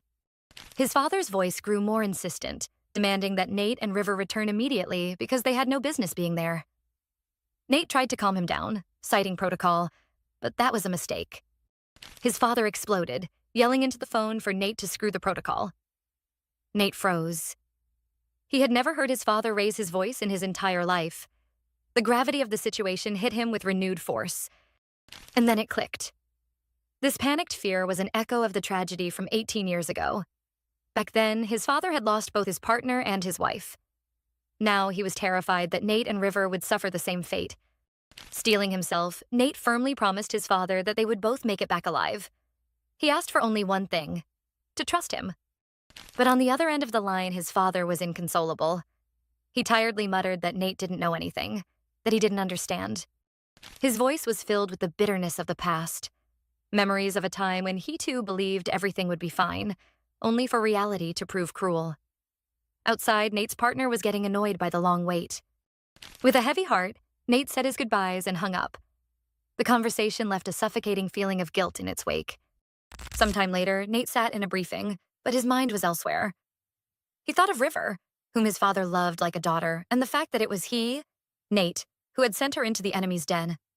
One of the superiors, Spencer, asked with a smug grin how Marvich was doing these days. The question was clearly loaded.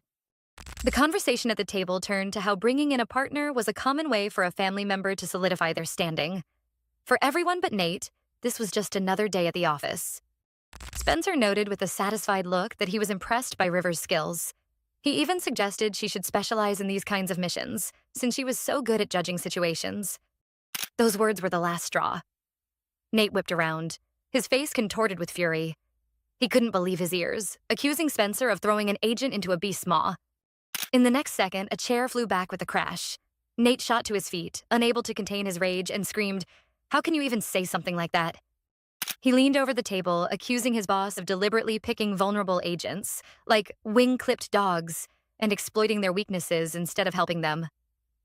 In his eyes, Spencer had orchestrated this entire situation.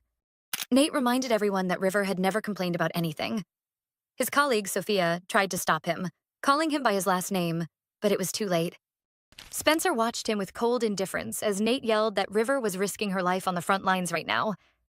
He practically spat the words, asking if Spencer had even a shred of conscience to be talking about specialization for an agent who might come back in a body bag tomorrow. Sophia grabbed Nate's arm sharply, desperately trying to calm him down and prevent a disaster.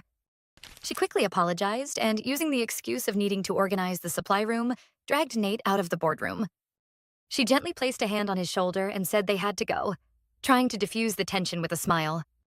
Nate, still seething, curtly agreed and followed her. They went out onto the roof.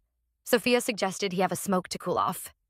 She insisted that he needed to clear his head, and now wasn't the time to worry about secondhand smoke. Nate reluctantly agreed. The click of a lighter broke the silence, and he took a deep drag, exhaling smoke into the night sky. Sophia admitted that nobody liked Spencer, but he was in charge, and there was nothing they could do about it. Nate asked her what she was thinking, knowing what he was capable of. He just couldn't sit there and silently listen to the nonsense their boss was spouting. But his anger wasn't just directed at Spencer. With a heavy voice, Nate confessed that on that day, he himself had voted against pulling River out. The memory of that meeting flashed in his mind. He had lied to River, telling her the order to continue the mission came from above. In reality, he and 3 other agents had opposed her withdrawal. Only Sophia had insisted that the agent's safety must be the top priority. Nate realized with a pang of bitterness that he should have been the one to say those words. Back in the present, he told Sophia he understood how hypocritical his words must sound now. But he was being torn apart by guilt. River never said no, always took on the dirtiest, most dangerous jobs, always ready to go all the way. He closed his eyes in pain. She was the best partner anyone could ask for. And instead of saving her when she was begging to stop, he had essentially pushed her off the cliff himself. Sophia gently touched his shoulder, trying to bring him back to reality. She told him now wasn't the time for self-flagellation. Regret wouldn't save River. And that in the end, it was her own choice. Sophia rationally explained that in a worst-case scenario, River could have just left. She had decided that if she couldn't escape, she would fight. Gently took the cigarette from his hand as if taking away a piece of his pain. But River, she said, made a different choice. To stay and fight, not to run. So, Marvich could have covered her departure, citing a family emergency. They were at a stage where that was still possible. She ate of beating himself up. He should focus all his energy on figuring out how to get her back safely. Sophia's words hit home.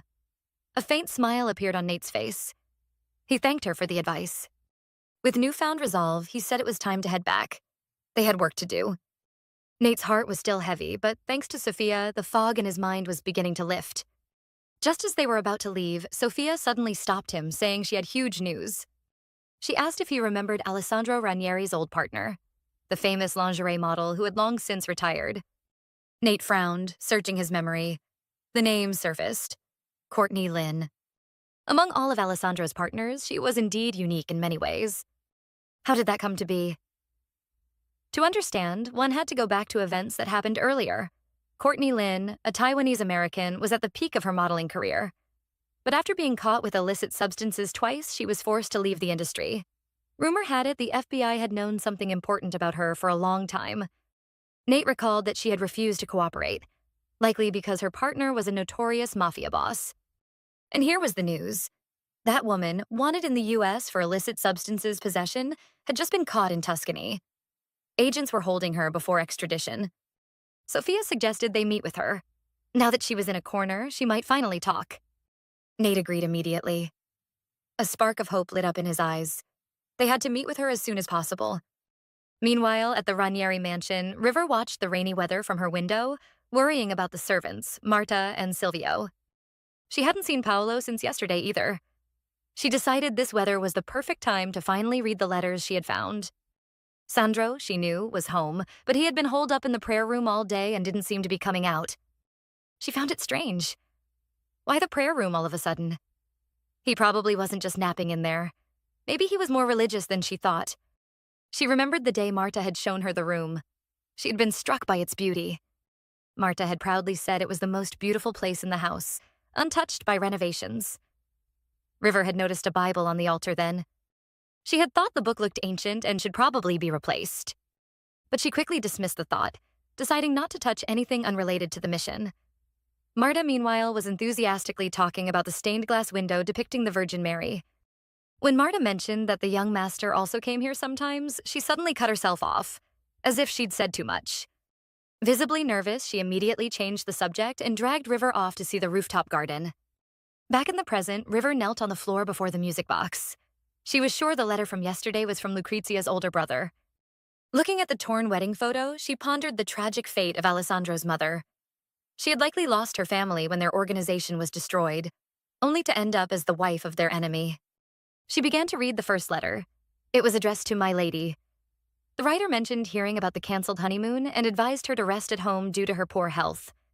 He apologized for not being able to accompany her and urged her to be careful with her injured left hand until it healed. He also informed her that the funeral was small but proper. River read on.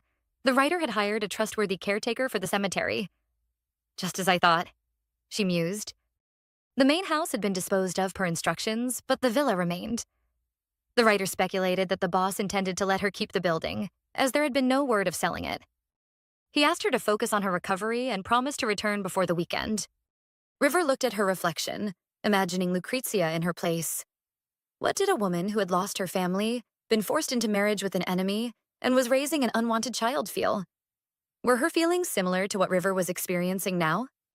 She concluded that all the talk of villas and vacations was just a way to keep Lucrezia from taking her own life. Suddenly, her eyes fell on the initials on the envelope. PB. Could it be Paolo Verolini? She knew he had transferred to another organization to serve the Ranieri family. Now she understood. He didn't do it for survival, but to protect his lady, Lucrezia. Realizing this, she knew she had to read the other letters. One of them was also sent by Paolo. In the next letter, Paolo inquired about his lady's health, mentioning her severe morning sickness. He wrote that he had sent 2 helpers to the villa to make things easier for her. He reported that the test results from the hospital had arrived. The baby was healthy. He hadn't asked the gender, but the boss was convinced it would be a son. Paolo, however, hoped it would be a daughter who looked just like her mother. He fondly recalled their trip to Rome a few years ago in a little shop on the corner of Campidoglio Plaza. Paolo wrote that she had mentioned many times how delicious the chocolate they ate there was, and he promised to be sure to buy some so he wouldn't forget. He asked her to wait just a little longer. River clutched the letter. It wasn't just a letter. It was a plea, a prayer for Lucrezia to hold on and live. The more she read, the more she pitied Lucrezia. She mentally ordered herself to get a grip and not let personal feelings interfere with her work. She decided to read one more letter, but at that moment, lightning flashed outside and thunder roared. Suddenly, the room went dark. A blackout, probably from the lightning strike. It seemed serious. River thought that if Marta were here, she would have brought a flashlight or a candle. But right now, she was alone in this massive house with Alessandro. She decided to go to the prayer room. She approached the massive door and hesitantly reached for the handle. The door gave way. It was unlocked. And then Alessandro materialized out of the darkness right in front of her.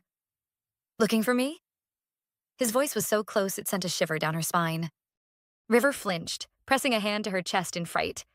She asked how he knew she was there. He calmly replied that he had seen her shadow in the window. He asked what brought her here. River was flustered, unsure of what to say. She peered over his shoulder. The atmosphere in the prayer room was completely different from the last time. What was he doing in here? She timidly asked if she could come in. He silently stepped aside, letting her pass. She recalled Marta's words that this was the only place in the mansion left untouched. Perhaps, like Lucrezia's vanity, there was a secret compartment here too. She tried to break the tension, remarking it would have been nice if the day were clear. She mused aloud that there might be a panic room or a large safe and wondered why he had been sitting here all day. She asked him directly. Was he praying or was something serious on his mind? He answered curtly, neither. Or perhaps all of the above. His gaze was heavy and distant. River realized he wasn't in the mood to talk and decided she should probably leave. She was about to say that she felt like she was interrupting. But Alessandro suddenly asked if she believed in God. The question caught her completely off guard. She was surprised. Was the rain making him sentimental? He'd never brought up such a deep topic before. He turned to the stained glass window and said he didn't believe in any God's will, calling it all sugar-coated nonsense. In his view, humans were nothing more than puppets acting out their lives on a stage. So all of this wasn't God's will. It was a prank, and they were just dancing to the tune. He looked at her with a piercing gaze and hypothesized that her appearance on this stage, right in front of him, was part of God's sick joke. "And you?" he asked. What exactly is your role in this play? River was bewildered. He looked like he was suffering from a sudden fever. Why was he asking her such things? She thought to herself, if he's a puppet, he should act like one and stick to the role he was given. He shouldn't pass these vague feelings on to her.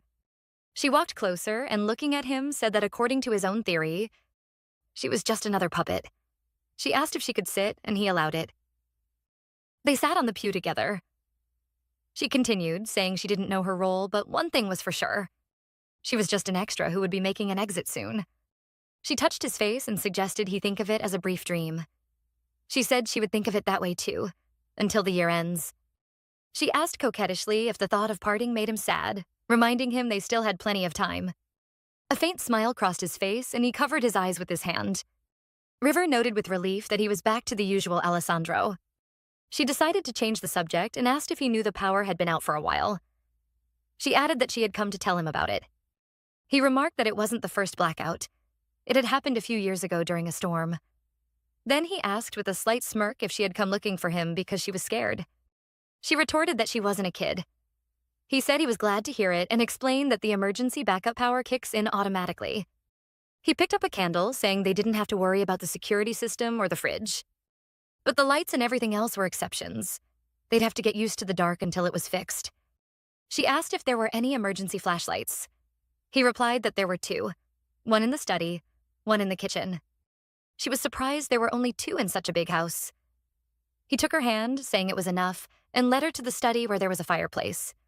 In the study, lit by the warm glow of the fire, he took out a chessboard and asked if she knew how to play. She was a little taken aback by the offer. He said he wouldn't force her, but wanted to know if she would play or not. She agreed. But she immediately added that she didn't play for nothing. Simply winning or losing was boring. She proposed a bet. The loser has to grant the winner one wish. Alessandro looked at her with interest, weighing her proposal. He agreed, saying it sounded fun. She asked about a clock, but he replied that it wasn't a tournament and he usually played without one. She confidently stated they could play without it then, as she didn't think the game would take long anyway. He set up the pieces, taking white for himself, and warned her not to complain later. She just waved it off, saying it was fine. He noted her confidence. She, meanwhile, thought to herself that she had honed her skills to a semi-pro level. She made her first move with a smug smile, throwing his own words back at him. Alessandro chuckled. Playing by the book was a refreshing choice for the Lily Gray who always defied expectations. He made his move with anticipation. During the game, she asked if he often played with other people. He replied that he sometimes played with Paolo, since Marta and Silvio didn't know how. She then asked who he played with. He casually answered that he sometimes played with his godfather or the other executives. River knew that by godfather, he meant the consigliere, Damiano Gianni, the old fox that no agent had ever managed to extract information from. She figured with his brilliant mind, he must be skilled at chess too. She remarked that his godfather must be good. Alessandro confirmed he was very good, and it was only recently that he'd started managing to get draws. He also mentioned another opponent who used to confuse the rook and the bishop. River was surprised, saying that playing with such a beginner was basically toying with them. He clarified that it was a long time ago, when they were younger. He was teaching her the rules, not playing against her, and for a beginner, she played quite well. When they were younger? The phrase made River pause, contemplating her move. She pretended to understand and casually asked how that person was doing these days. Dead, he replied coldly, a very long time ago. River froze, staring into the fire, and quietly asked how it happened. She was shot on Christmas night, he answered, making a move. She murmured that it was really unfortunate. Yeah, it is, he agreed, picking up a captured piece. Especially since I was the one who killed her, though I don't even remember her name anymore. Everything fell into place in River's mind. Now she was certain. Seal Ha hadn't left a scar, let alone any ashes. She thought bitterly, Alessandro, what was I expecting from you? At that moment, he checkmated her, tipping over her king. I lost, she admitted with a forced smile. He took her hand in a handshake. Just a moment ago, she had been practically winning. He said she played well and had a reason to be confident. She retorted that she didn't want to hear that from the guy who flipped the board the second he got a chance. She asked what he wanted for his wish. He replied, nothing right now. She was surprised, but he thought he could just ask for something trivial. But he knew she wouldn't want him to waste the opportunity he'd fought so hard for on something trivial. He looked at her intently, demanding an honest answer. It seemed to him that she was the one who really wanted something, to have suggested a bet in the first place. Now he was curious what it was. She replied that it was nothing special. It was just more exciting to play when there was a reward on the line. He narrowed his eyes, clearly not believing her. He said the Lily Gray he knew was efficient, and he figured she had another motive. River realized he had been studying her this whole time. He moved closer, his fingers touching her chin. He asked if she really thought he'd give in so easily. He whispered for her to tell him, since she had nothing to lose. Their faces were inches apart. He leaned in even closer, almost touching her lips, and she said she wanted to keep it a secret. She realized she couldn't miss this chance. She replied that it wouldn't be fun if she just told him, and that she'd hope to see him get restless by keeping at least one thing hidden. He just grunted, pulling back. She continued to provoke him, suggesting he use his wish ticket if he really wanted to know. It was a gamble, but she needed his provocation to work. And it did. He leaned toward her again, a smirk playing on his lips. Yeah, like that. Just like now. Their eyes met. The tension in the room became almost tangible. He lunged forward and crushed his lips against hers in a passionate, demanding kiss. The kiss was so deep and all-consuming that it left her breathless. She felt herself losing control. He pulled away from her lips, his hand gently cupping her neck as she gasped for air. "Lily," he whispered, "there are plenty of ways to find out your answer without using a wish ticket." Suddenly, she felt his touch and how he pushed her chair back against the wall. She hadn't even realized when his hand had moved to her waist. "For example," he continued, his hand sliding higher, "I could make you spill it yourself without forcing you." He caught her tensing up and guessed she was scared because she had no idea what he was planning to do next. She boldly shot back that she wasn't tense at all and knew exactly what he was doing. He was going to kiss her. He smirked, noting that just one kiss had made her quite brave. She decided it was time to lean into the role of Lily and reached out to him. She wrapped her arms around his neck, ready to play along with his game. But at the very last second, her body instinctively recoiled.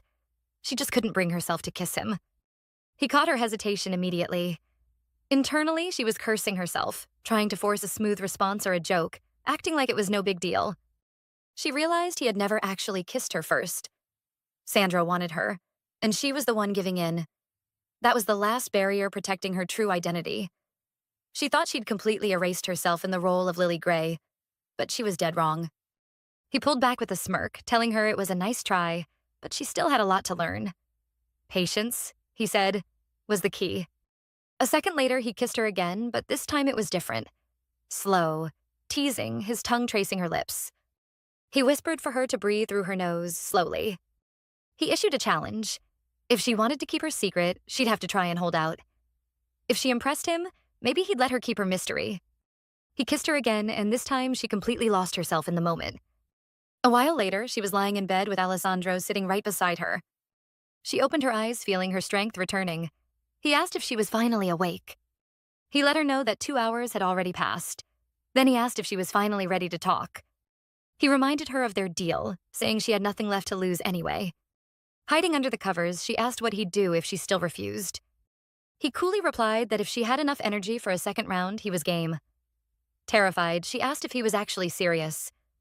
He gave her a long, thoughtful look and said that, judging by her state, he definitely wasn't joking. He took her hand, mentioning that since she couldn't really hear his voice earlier, he hadn't had a chance to explain everything yet. He brought her hand to his lips and asked, "Lily, are you trying to make me get serious about you?" She realized it was time to spill her secret, or she might actually end up in a hospital bed. She told him it wasn't even that big of a deal. She explained that because of security concerns, she couldn't go where she wanted, and the phone he gave her was a total dinosaur. Because of that, she was getting a little bored.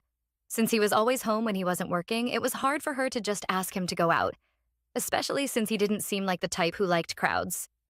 It clicked for him. So that's why she was so insistent on the bet. She confirmed it, saying it was better than just aimless talking. He said he had to step out for a bit, but warned her she'd probably be bored. She immediately asked if he was going with Paolo for work. He told her he had to meet someone. She knew right away. If Paolo was involved, it was organization business. Either a meeting with the family or an outside partner. She begged him to take her along, saying she desperately needed some fresh air. He told her the place wasn't worth visiting and that it was a few hours' drive. She kept pushing, suggesting they just call it a long road trip. She assured him she'd be safe as long as she was with him. He stayed silent. Finally, he gave in and told her to be ready by morning since they were leaving early. She was thrilled. This was the perfect chance to scope out the surrounding area. He gave her a tender kiss on the forehead and wished her a good night. After he left, she sat up in bed, wondering why he was always so unnecessarily kind. She touched her flushed cheek, thinking she really should be used to this by now. The next day, they arrived at a modern building with a sign that read, Massimo. River knew instantly that they were right in the heart of the red light district. She figured the guy they were meeting ran all the spots here. Alcohol, illicit substances, gambling, or maybe the whole package. Alessandro mentioned that if they went a bit further, they'd reach the normal part of town with a park and a beach. Oh, how touching, she thought sarcastically. With a smile, she told him she was used to clubs and that she'd stay with him, since he said it wouldn't take long. She added that being together was better than being alone and suggested they hit the beach after he was done with business. He only responded with a heavy sigh. He led the way and she followed him up the stairs. They walked into a brightly lit but totally empty room. It didn't look like a men's club. The place was deserted, likely because it was still daytime. River wondered why anyone would even bother coming here during the day. Suddenly, a voice called out, explaining it was just a rehearsal since they didn't open until evening. A man told the dancers to take a break. He was young, but his clothes and attitude made it clear he was the one in charge. He walked up and thanked Sotocapo Alessandro for accepting the invitation. He greeted him in true Mafia fashion by kissing his hand. River realized the guy was definitely a member of the organization. Paolo was there too, greeting him and calling him Massimo. River had never heard that name. Since he wasn't on the list of high-ranking officials, he was probably just a middleman. Massimo's gaze shifted to her. He asked if she was the lady from the rumors. Paolo cut him off sharply, saying the Sotocapo wasn't there to discuss gossip. Massimo apologized and suggested they move somewhere more comfortable. They sat down in the VIP area. Alessandro asked about a singer who used to perform there. Massimo assured him she was on stage every night. River realized this was all just small talk, nothing to do with family business. Why would Sandro come all this way for something so trivial? Right then, Paolo's phone vibrated. He quickly stepped over to Alessandro and whispered something in his ear. Alessandro's expression flipped in an instant. He stood up, saying he had to step away for a moment. He leaned down to River and told her to wait for him, promising to be right back. With a smile, she told him not to worry. Once he was gone, she was alone with Massimo. This was her big chance to fish for some intel. Massimo kicked off the conversation by asking for her name. His English was a bit rough, but she could follow him. Lily Gray, she answered. She figured he wasn't just a boss, but someone trying to suck up to the Sotocapo. He gave her a compliment, saying she was way more beautiful than he imagined and that the Sotocapo clearly had high standards. She thanked him politely, but internally she was thinking what a disgusting pig he was. She desperately wanted to deck him, but she was on a mission and forced herself to stay cool. Massimo leaned in and offered her something good that he was sure she'd find interesting. She knew immediately that when a gangster offers something good, he means illicit substances. He set a glass in front of her. It really was what she thought. Judging by his confidence, it wasn't something cheap. No doubt, this was a product manufactured and moved by the Ranieri family. He told her the first glass was on the house, and if she wanted more. He whispered in her ear that this batch was straight from the factory. He said stuff like this is rare lately because the Sotocapo is famous for cracking down on illicit substances. Even the big bosses in cities like Naples, Rome, and Milan hadn't even touched this product yet. She asked how that was even possible. With a predatory grin, he said the rest depended on how well she performed. His eyes were dripping with lust. His gross intentions were so obvious. Was he seriously not afraid of the Sotocapo at all? She pulled away, and he said that wasn't the reaction he had expected. She made it clear that if she were just any normal girl, she would have run away a long time ago. He replied that he had a very specific taste in women and wouldn't risk his life for just anyone. He told her she didn't have to decide right this second. He left his business card on the table, saying the Sotocapo would probably dump her in a month or two anyway, and told her to call him if she ever got scared. She could have just played along, taken the card, and said she'd call later. But instead, she asked, "And what if I refuse?" She upped the ante, asking what he'd do if she told the Sotocapo everything. He laughed straight in her face. "In your dreams?" he hissed. He was convinced Alessandro wouldn't give a damn about some girl he was just planning to use until he got bored. He nastily asked if she really thought Marvich would stand up for her. To them, he was just a piece of trash who used his own niece. And that's when it hit River why Sandro was so dead set against bringing her here. This wasn't just a red light district. He knew exactly how they treat Lily here. Her reflection in the bottle felt like a trap.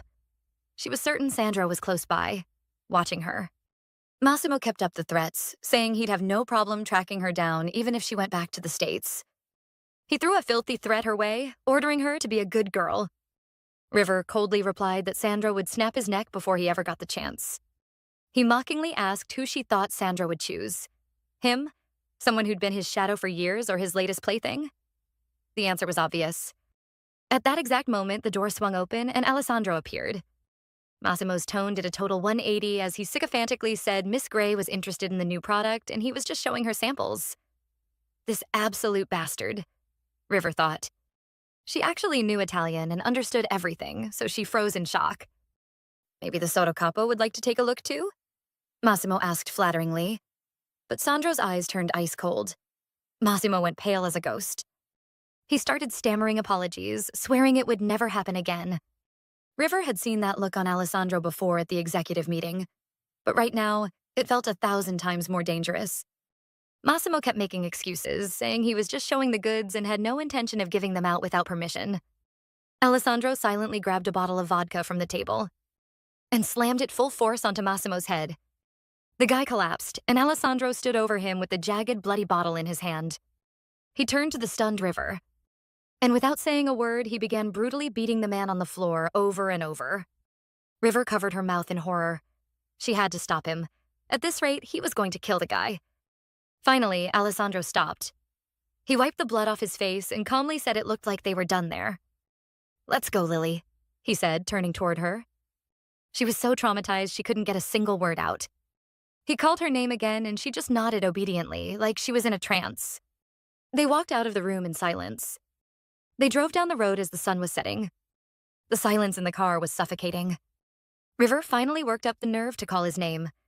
He asked dryly what she wanted. She carefully suggested that he'd gone too far. Massimo had apologized, after all, and a warning should have been enough. He reminded her of the day she first came to his house and asked why he brought her there. He asked if she remembered his answer. That dinner flashed back to her. "That I'm in your liking?" She confirmed that she remembered. "That's exactly why," he said. He explained that he wasn't a greedy man. No, when he set his sights on something, he had to have it, no matter the cost. "And what do you think happens if someone dares to touch my things?" His words sounded like a death warrant. River felt pathetic. Beneath those cold eyes was a desire so deep and dark it was way beyond her understanding. She realized there was absolutely nothing normal about him. He's a Mafia heir who can turn into a monster at any second. No matter how gentle he acts, he's still Alessandro. A killer who betrayed and murdered his own friend at 10 years old. 3 days later, River was on a secure line with her uncle. He was complaining that there was always some kind of drama surrounding her. She played dumb. Her uncle sighed and decided to start with the first report. He reported meeting the consigliere. It was their first face-to-face talk, and he was definitely a piece of work. The first thing he asked was how his niece was doing in the Sotocapo's house, and if she was being treated like a nobody. River realized the news about Alessandro bringing a partner home had already reached the consigliere. Antonio probably knew by now, too.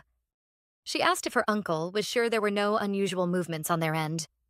He confirmed there were no signs of secret contact with Antonio and promised to double-check, though it wouldn't be easy. He hesitated before moving on to the next piece of news. He mentioned a rumor that the bambino, Alessandro, had beaten another dog, Massimo, to death. River was stunned. Her uncle asked point blank, was it true the incident was about her? And was Alessandro the killer? She confirmed it. Her uncle philosophically noted that a loyal hound had died before its time. He didn't expect the guy to go out that fast. He called out to River, thinking she'd hung up again. She told him she was still there. He asked if that meant all the rumors were true. A long-buried memory suddenly bubbled up in her mind. A little girl sees a man kneeling and sobbing his heart out. She sees him crying in front of a man in a chair and thinks a man must have done something terrible. She notices the man in the chair has golden hair. The only person she'd seen in that house with that hair color was Sandro. "Is that Sandro's dad?" her child brain wonders. The man looks up and spots her. His men head toward her. She panics, wondering if she should run. They bring her to him. He says, "So you're my son's friend." She's surprised by his perfect English, just like Sandro's, maybe even better. He asks for her name. She starts to say, "Sit," but stops herself just in time. Only Mom, Dad, and Sandro get to call her that. She introduces herself as River. He smiles, saying she's adorable, and it's no wonder the Ravens are hiding her. She doesn't get the Ravens part. It's not her parents' last name. But their real names are a secret, so she has to act like this is her real name. She looks at the crying man and doesn't understand why he's so upset. Sandro's father explains that the man made a very, very big mistake. She asks why he can't just be forgiven. The punishment seems way too harsh. He asks if she really thinks so. She nods, saying she feels bad for him. She hopes he'll forgive him, thinking if Sandro is so kind, his father must be too. "No, that's not how this works," he says coldly. The man screams in absolute agony. Little River lets out a scream of pure terror. Sandro's father turns to her and asks if she knows why this man can't be forgiven. "Because I caught him," he says. "So for your own good, stop spying." He adds that she shouldn't bother unless she's sure she can hide really well. Terror washes over her. She just wants to run, to get out of there. Just then, the doors fly open, and a young Sandro bursts in. He runs to her, saying they promised to go for a walk with Noche. He apologizes for being late and pulls her by the hand to leave before the rain starts. She agrees, totally lost. Sandro asks his father for permission to leave. The man smirks, and then breaks into a loud, terrifying laugh. River is horrified. Why did he start laughing like that? He says something in Italian. Having something to protect means having a new weakness. She has no idea what he just said. Sandro pulls her along, saying, "Let's go, River." Until that day, young Seol-ha had no idea what happened to that crying man. But now, after talking to her uncle, she had her answer. That man is gone. She didn't know where or how he died, but she had no doubt it was a slow, painful death. And the look on Alessandro's face at the club, he looked so much like Antonio, it was terrifying. For a split second, she thought Alessandro wasn't as bad as the rumors said. But now she realized she was crazy for ever thinking that. When did she start lying to herself? During their morning walk? Or when he held her hand in the dark? She shut those thoughts down. Alessandro is a criminal. A mobster who kills whoever he wants, just like his father. It's not surprising a guy like that killed someone. She ordered herself to stop worrying about it and not to forget her mission. She picked up the next letter. In it, Paolo mentioned he'd sent the baby clothes Lucrezia asked for. He told the shopkeepers to pick fabrics that wouldn't irritate a baby's skin. He also included a Madonna and child figurine for the nursery as a gift for a safe delivery. He wrote that Maria had finished sewing the baptism outfit, and he'd definitely make it for the ceremony. He promised to visit with her doctor at the end of the month. River wondered, those baby clothes she asked for? Did she love her son even a little? She remembered a young Alessandro. He was an obedient son, but there was always a weird distance between him and his mother. He said she didn't like people entering her room without knocking. River guessed it was the mother who kept the distance. It must have been painful to look at a son who carried the blood of her enemy. She'd read nearly half the letters, but still hadn't found a single lead on Antonio's whereabouts. She sifted through the letters, hoping for an old address, but every single one belonged to the Ranieri estate. Antonio couldn't be hiding there.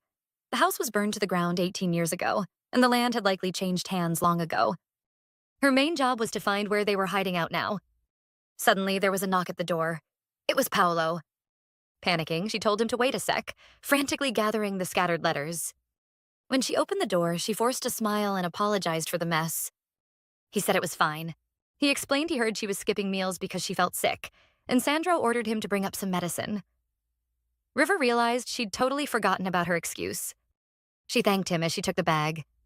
Looking inside, she saw a mountain of meds. Did Sandro seriously buy out the entire pharmacy?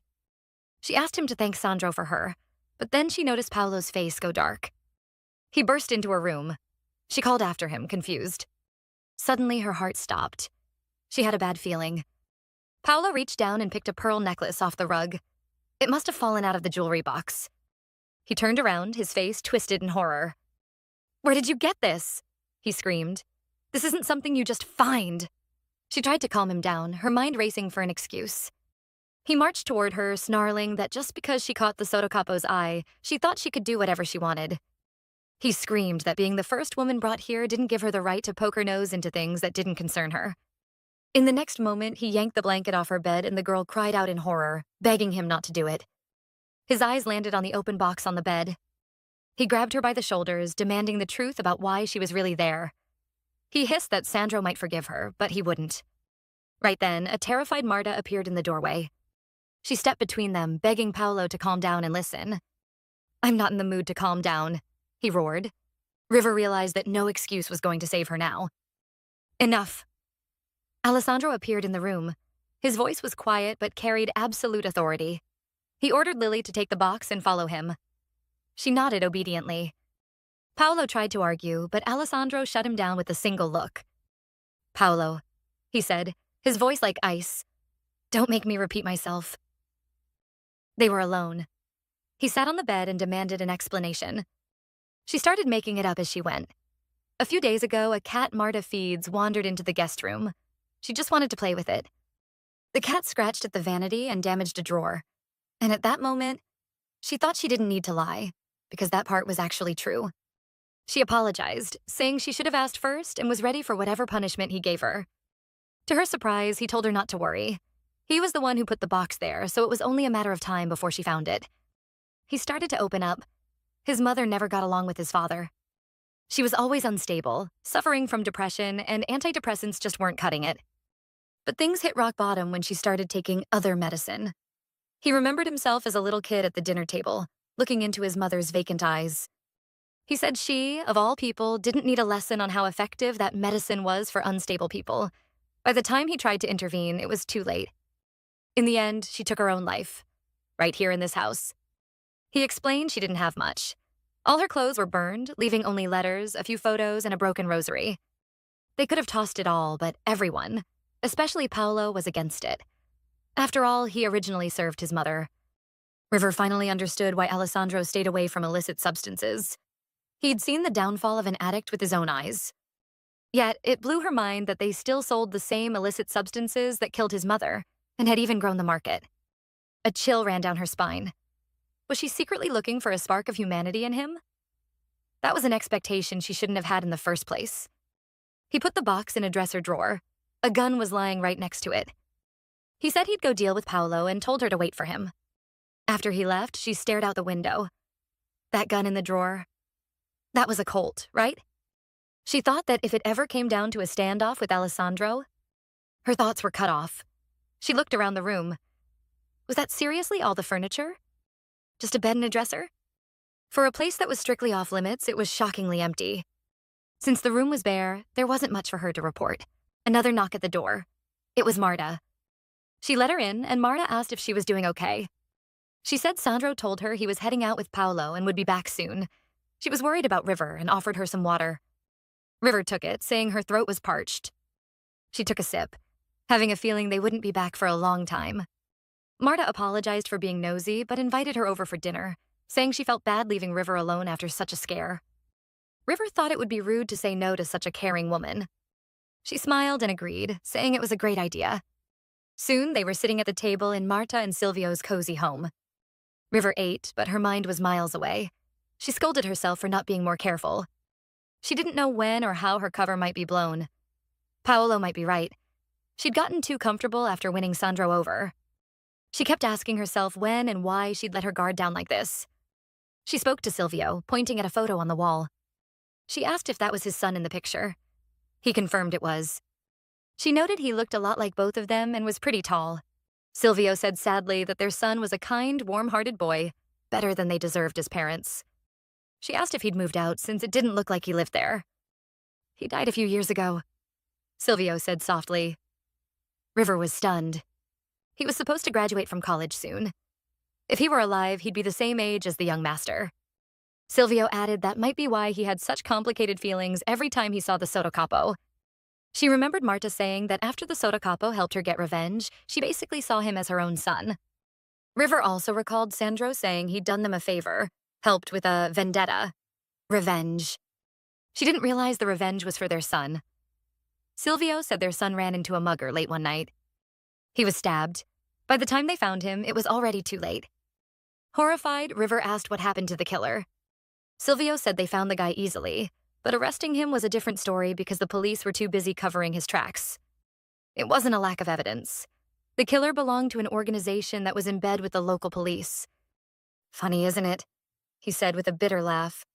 A mobster's son killed by another mobster. The only person who helped them was the Soto Capo. He completely wiped that organization out. He tracked down the piece of trash who tried to run and threw him at Silvio and his wife's feet. Silvio still couldn't believe he'd go that far for them. Just simple foot soldiers. River realized that was probably when Alessandro got the nickname Angel of Death. He was in his early 20s when rumors started that he'd destroyed an entire organization single-handedly. Was that the one? She was in total shock. Marta added that's why they follow him without question. They owe him a debt they can never repay. River muttered that she understood. Silvio said it must be a hardened story for her to wrap her head around. But for parents who had to bury their child, it was a salvation they were willing to sell their souls for. He asked if she wouldn't feel the same in their shoes. Marta brought out some pumpkin pie to change the subject. River thanked her, still processing everything she'd just heard. Back in her room, she collapsed onto the bed, totally drained. After that story, she was more confused than ever. She wondered who the real Alessandro actually was. It meant the kindness Alessandro showed Lily Gray wasn't a total lie. That kindness was in the little things, matching his pace to hers, covering her with a blanket when she fell asleep reading. She hated these thoughts, but she couldn't stop remembering how kind he could be. She held her head, trying to drive those useless thoughts away. He's a killer, the man responsible for her parents' deaths. If he just acted like a cold-blooded monster, it'd be so much easier to focus on the mission. She walked over to the closet. She took out a pen. If none of this had happened, her parents would have handed her this pen themselves. Why? The question was eating her alive. Her mind drifted to the distant past. A young Seol Ha was running down the hall. She almost forgot the cookies and was rushing to make it on time. She heard her mom say her name and thought she was on the phone. Her mom was saying she'd endure it, even if it was dangerous. But once these 4 days were up, it'd all be over. Peeking into the room, she heard her mom say she was sick of it all and would quit as soon as they were back in the States. Bags and suitcases were spread across the room. She saw a photo on a laptop and heard her mom say it was about time Nate had a little brother or sister. Words like emergency suspension, FBI, and return date flashed on the screen. Little Seol Ha didn't know what the FBI was, but she was sure she saw those letters on the screen. Her mom was saying on the phone that being pulled out without cover would probably mean a demotion, but at least she could live a quiet life with her family. She mentioned they could take the chance to open that campsite they'd always dreamed of. Right then, Seol Ha walked in and called for her mom. Her mom was surprised, thinking she was already with Sandro. Seol Ha asked who she was talking to. Her mom confirmed it was Uncle Danny. Seol Ha asked again what the FBI was. Her mom dodged it, saying it was grown-up stuff. The girl pouted, wondering why adults had so many secrets. Her mom assured her it was nothing big, just business talk. She suggested they go see which friend was waiting for Seol Ha. The girl took her mother's hand and asked where they were going. On a trip? Her mom smiled and said it wasn't a trip. They were going back to the US. She said Seol Ha could start school there, make new friends, and meet Uncle Danny's son. Seol Ha realized this meant she'd never see Sandro again. With tears in her eyes, she asked when they were leaving. Was it tonight? Her mom calmed her down, saying they'd definitely say goodbye. They weren't leaving this second.